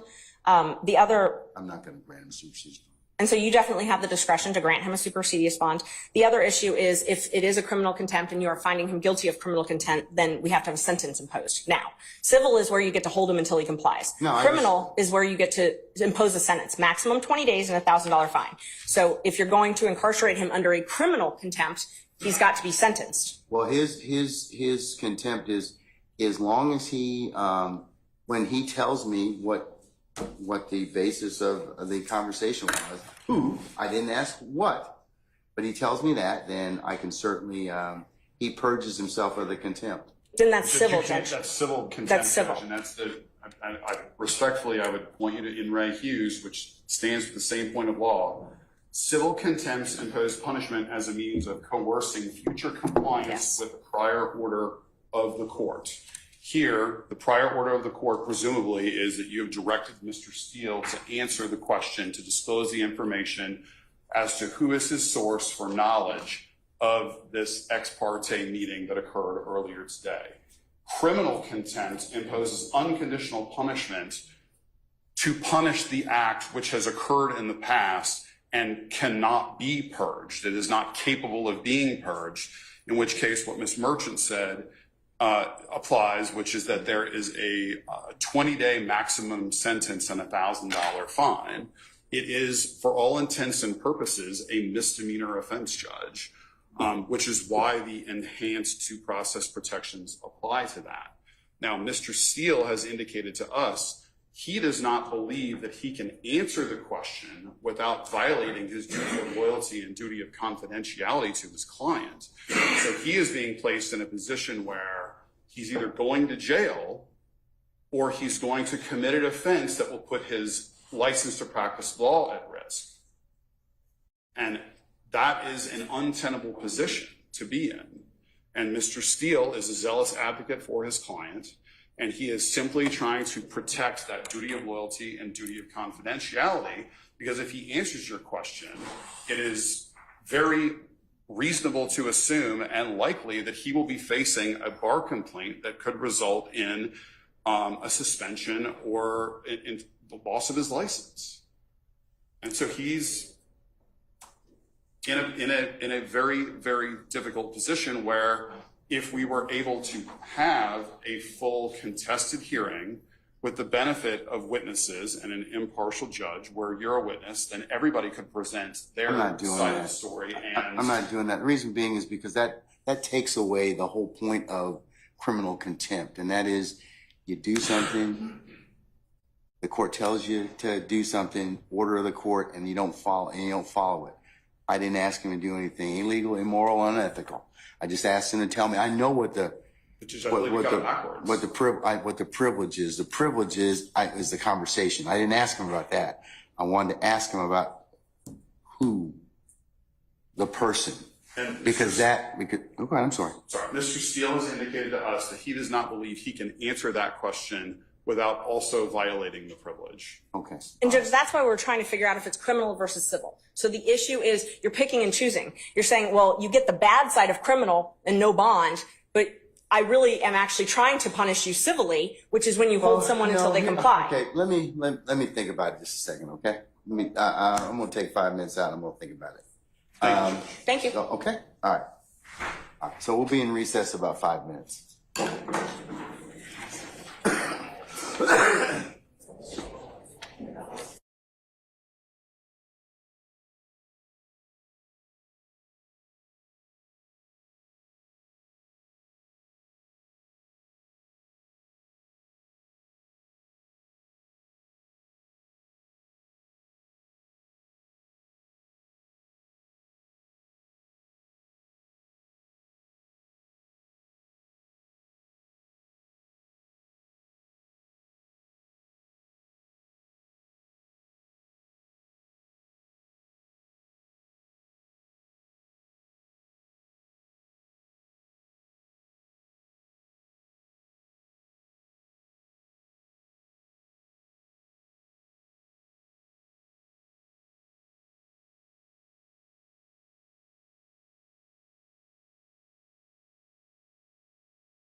All right, thank you, madam.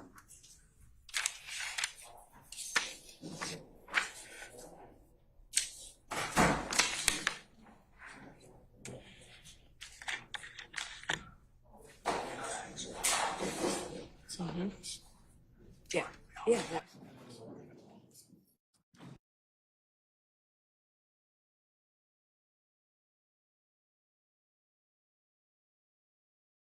It's what we use in our bonds and stuff.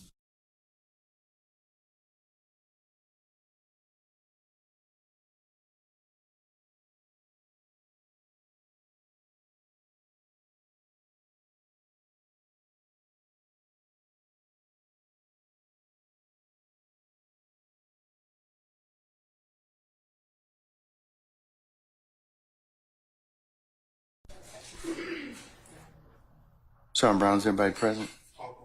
Needs to be present? All right, thank you for your patience, counsels. The court's had an opportunity to reflect, and Mr. Steele, if I could ask you to take the podium, please, as well. Now stand next to your attorneys.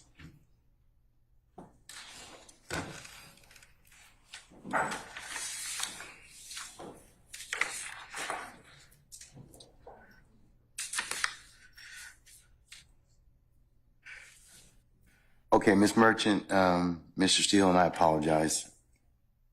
Mr. Susar, Judge. One more time? Susar. What, spell your last name for us? Susor, Sierra, Uniform, Sierra, Oscar. You're a good man. Good man. Okay, all right. Okay. All right. Thank you, sir.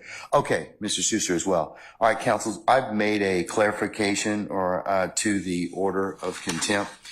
Mr. Steele, I am going to hold you under, still hold you in summary criminal contempt pursuant to OCGA 15-1-3, subpart 3, for your failure to comply with my earlier order today. I'm going to order that you be taken into custody, incarcerated at the Fulton County Jail for no more than 20 days for this contempt. Those 20 days consisting of every weekend for the next 10 weekends. And you'll be reporting to 901 Wright Street Northwest, Atlanta, Georgia, 30318 at 7 p.m. on Fridays. You'll be released on 7 p.m. on Sundays. And it's to commence this Friday, June the 14th at 7 p.m. and not to end until Sunday, August the 18th at 2024 7 p.m., subject to further order of this court. And that will be entered and e-filed, and you may take whatever steps you and your counsel deem appropriate after that. Okay? Can I ask a question? Sure. I'm going to file a notice of appeal, but for whatever reason that doesn't take, and you don't give a bond, then I'd ask that I can be with Mr. Williams and we work on our case all weekend, for all those weekends. Otherwise, I can't prepare. I speak with Mr. Williams all the time. That's up to you, and sir. I will, sir. If that comes to pass, you have my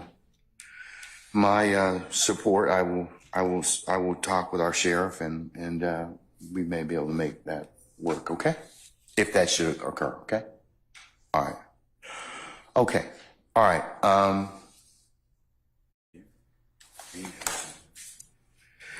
All right. Is Miss counsels? I'm done with this. Unless you have anything else.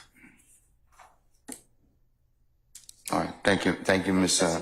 Thank you, Miss Merchant and Mr. Susar. Thank you. Okay. All right. May we get a copy of that? Yes. In fact, the clerk is going to file a copy. It's going to be e-filed. It'll be on the e-file system momentarily. You should be able to get a copy of it from there, directly download from there. And Judge, Ms. Merchant and I will file entries of appearance on behalf of Mr. Steele. Sure, that would be great. Thank you so much. Okay, all right.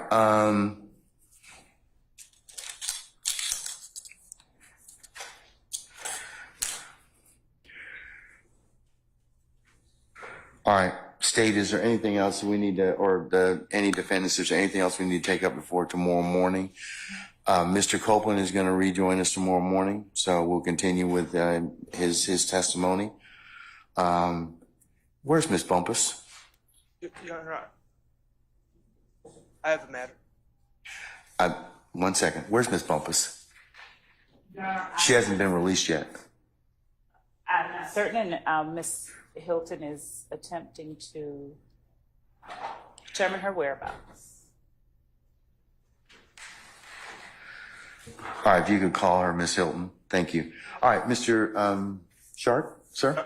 Your Honor, I have to prepare for my cross-examination of Kenneth Copeland over the next few evenings, and I would ask once again for the court to release the transcript of what occurred earlier today so that I may prepare my cross-examination.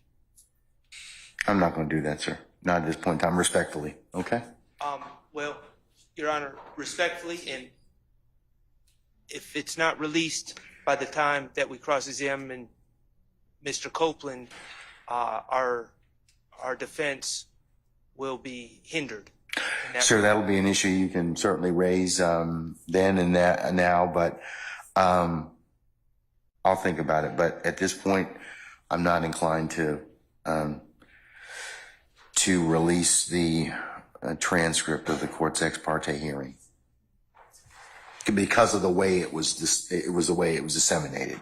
That's why I'm not inclined to do it. And I would also, I understand the court's ruling. I would also ask for the release of any audio tapes regarding that hearing as well. Well, the only audio tape that I know of is maintained by Miss Weaver, who tapes her proceedings in order for her to prepare a transcript. So, okay. Or I don't know if she may not have any, but we'll see. Okay. Your Honor, good evening. Carson Matthews on behalf of Mr. Cooley. We're making that same request, Your Honor, for that transfer. We believe it potentially could contain some Brady material. Sure. Okay. All right. Unless there's anything else, counsel? I join that, and I also believe I advised the court the reason that I also want for confrontation cross-examination is supposed admissions Mr. Copeland made about our case outside our presence, and based upon information and belief, the court handed Mr. Copeland allegedly the long false swearing and perjury, and if that's true, I'd like to also talk with him, if he'll talk, about how that came about. I'd like to read the transcript. So I'm joining in, but also it goes to matters that are discussed about the case based upon information and belief. Madam. Your Honor, there was no matter to which either counsel for either of the defendants was a party.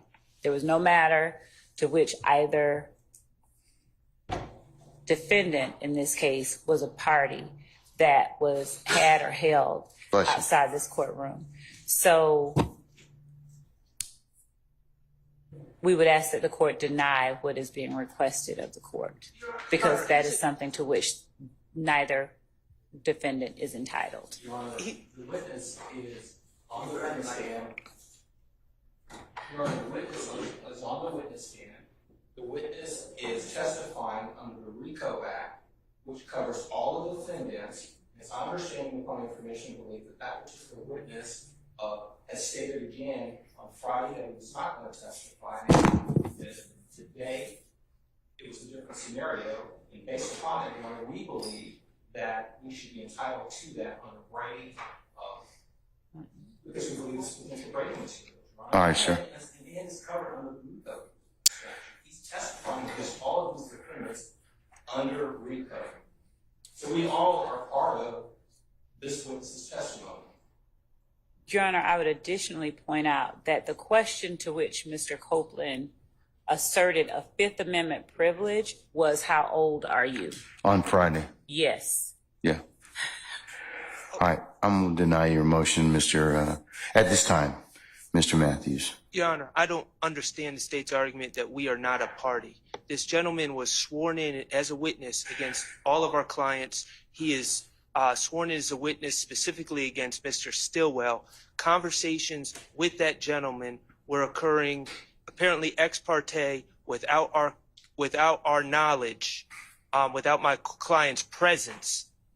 And I don't understand how the state with a straight face can possibly say we are not a party to matters concerning a witness sworn in trial to testify against our clients, we are certainly a party. Okay. And we were denied the right to be present. All right. Thank you, sir.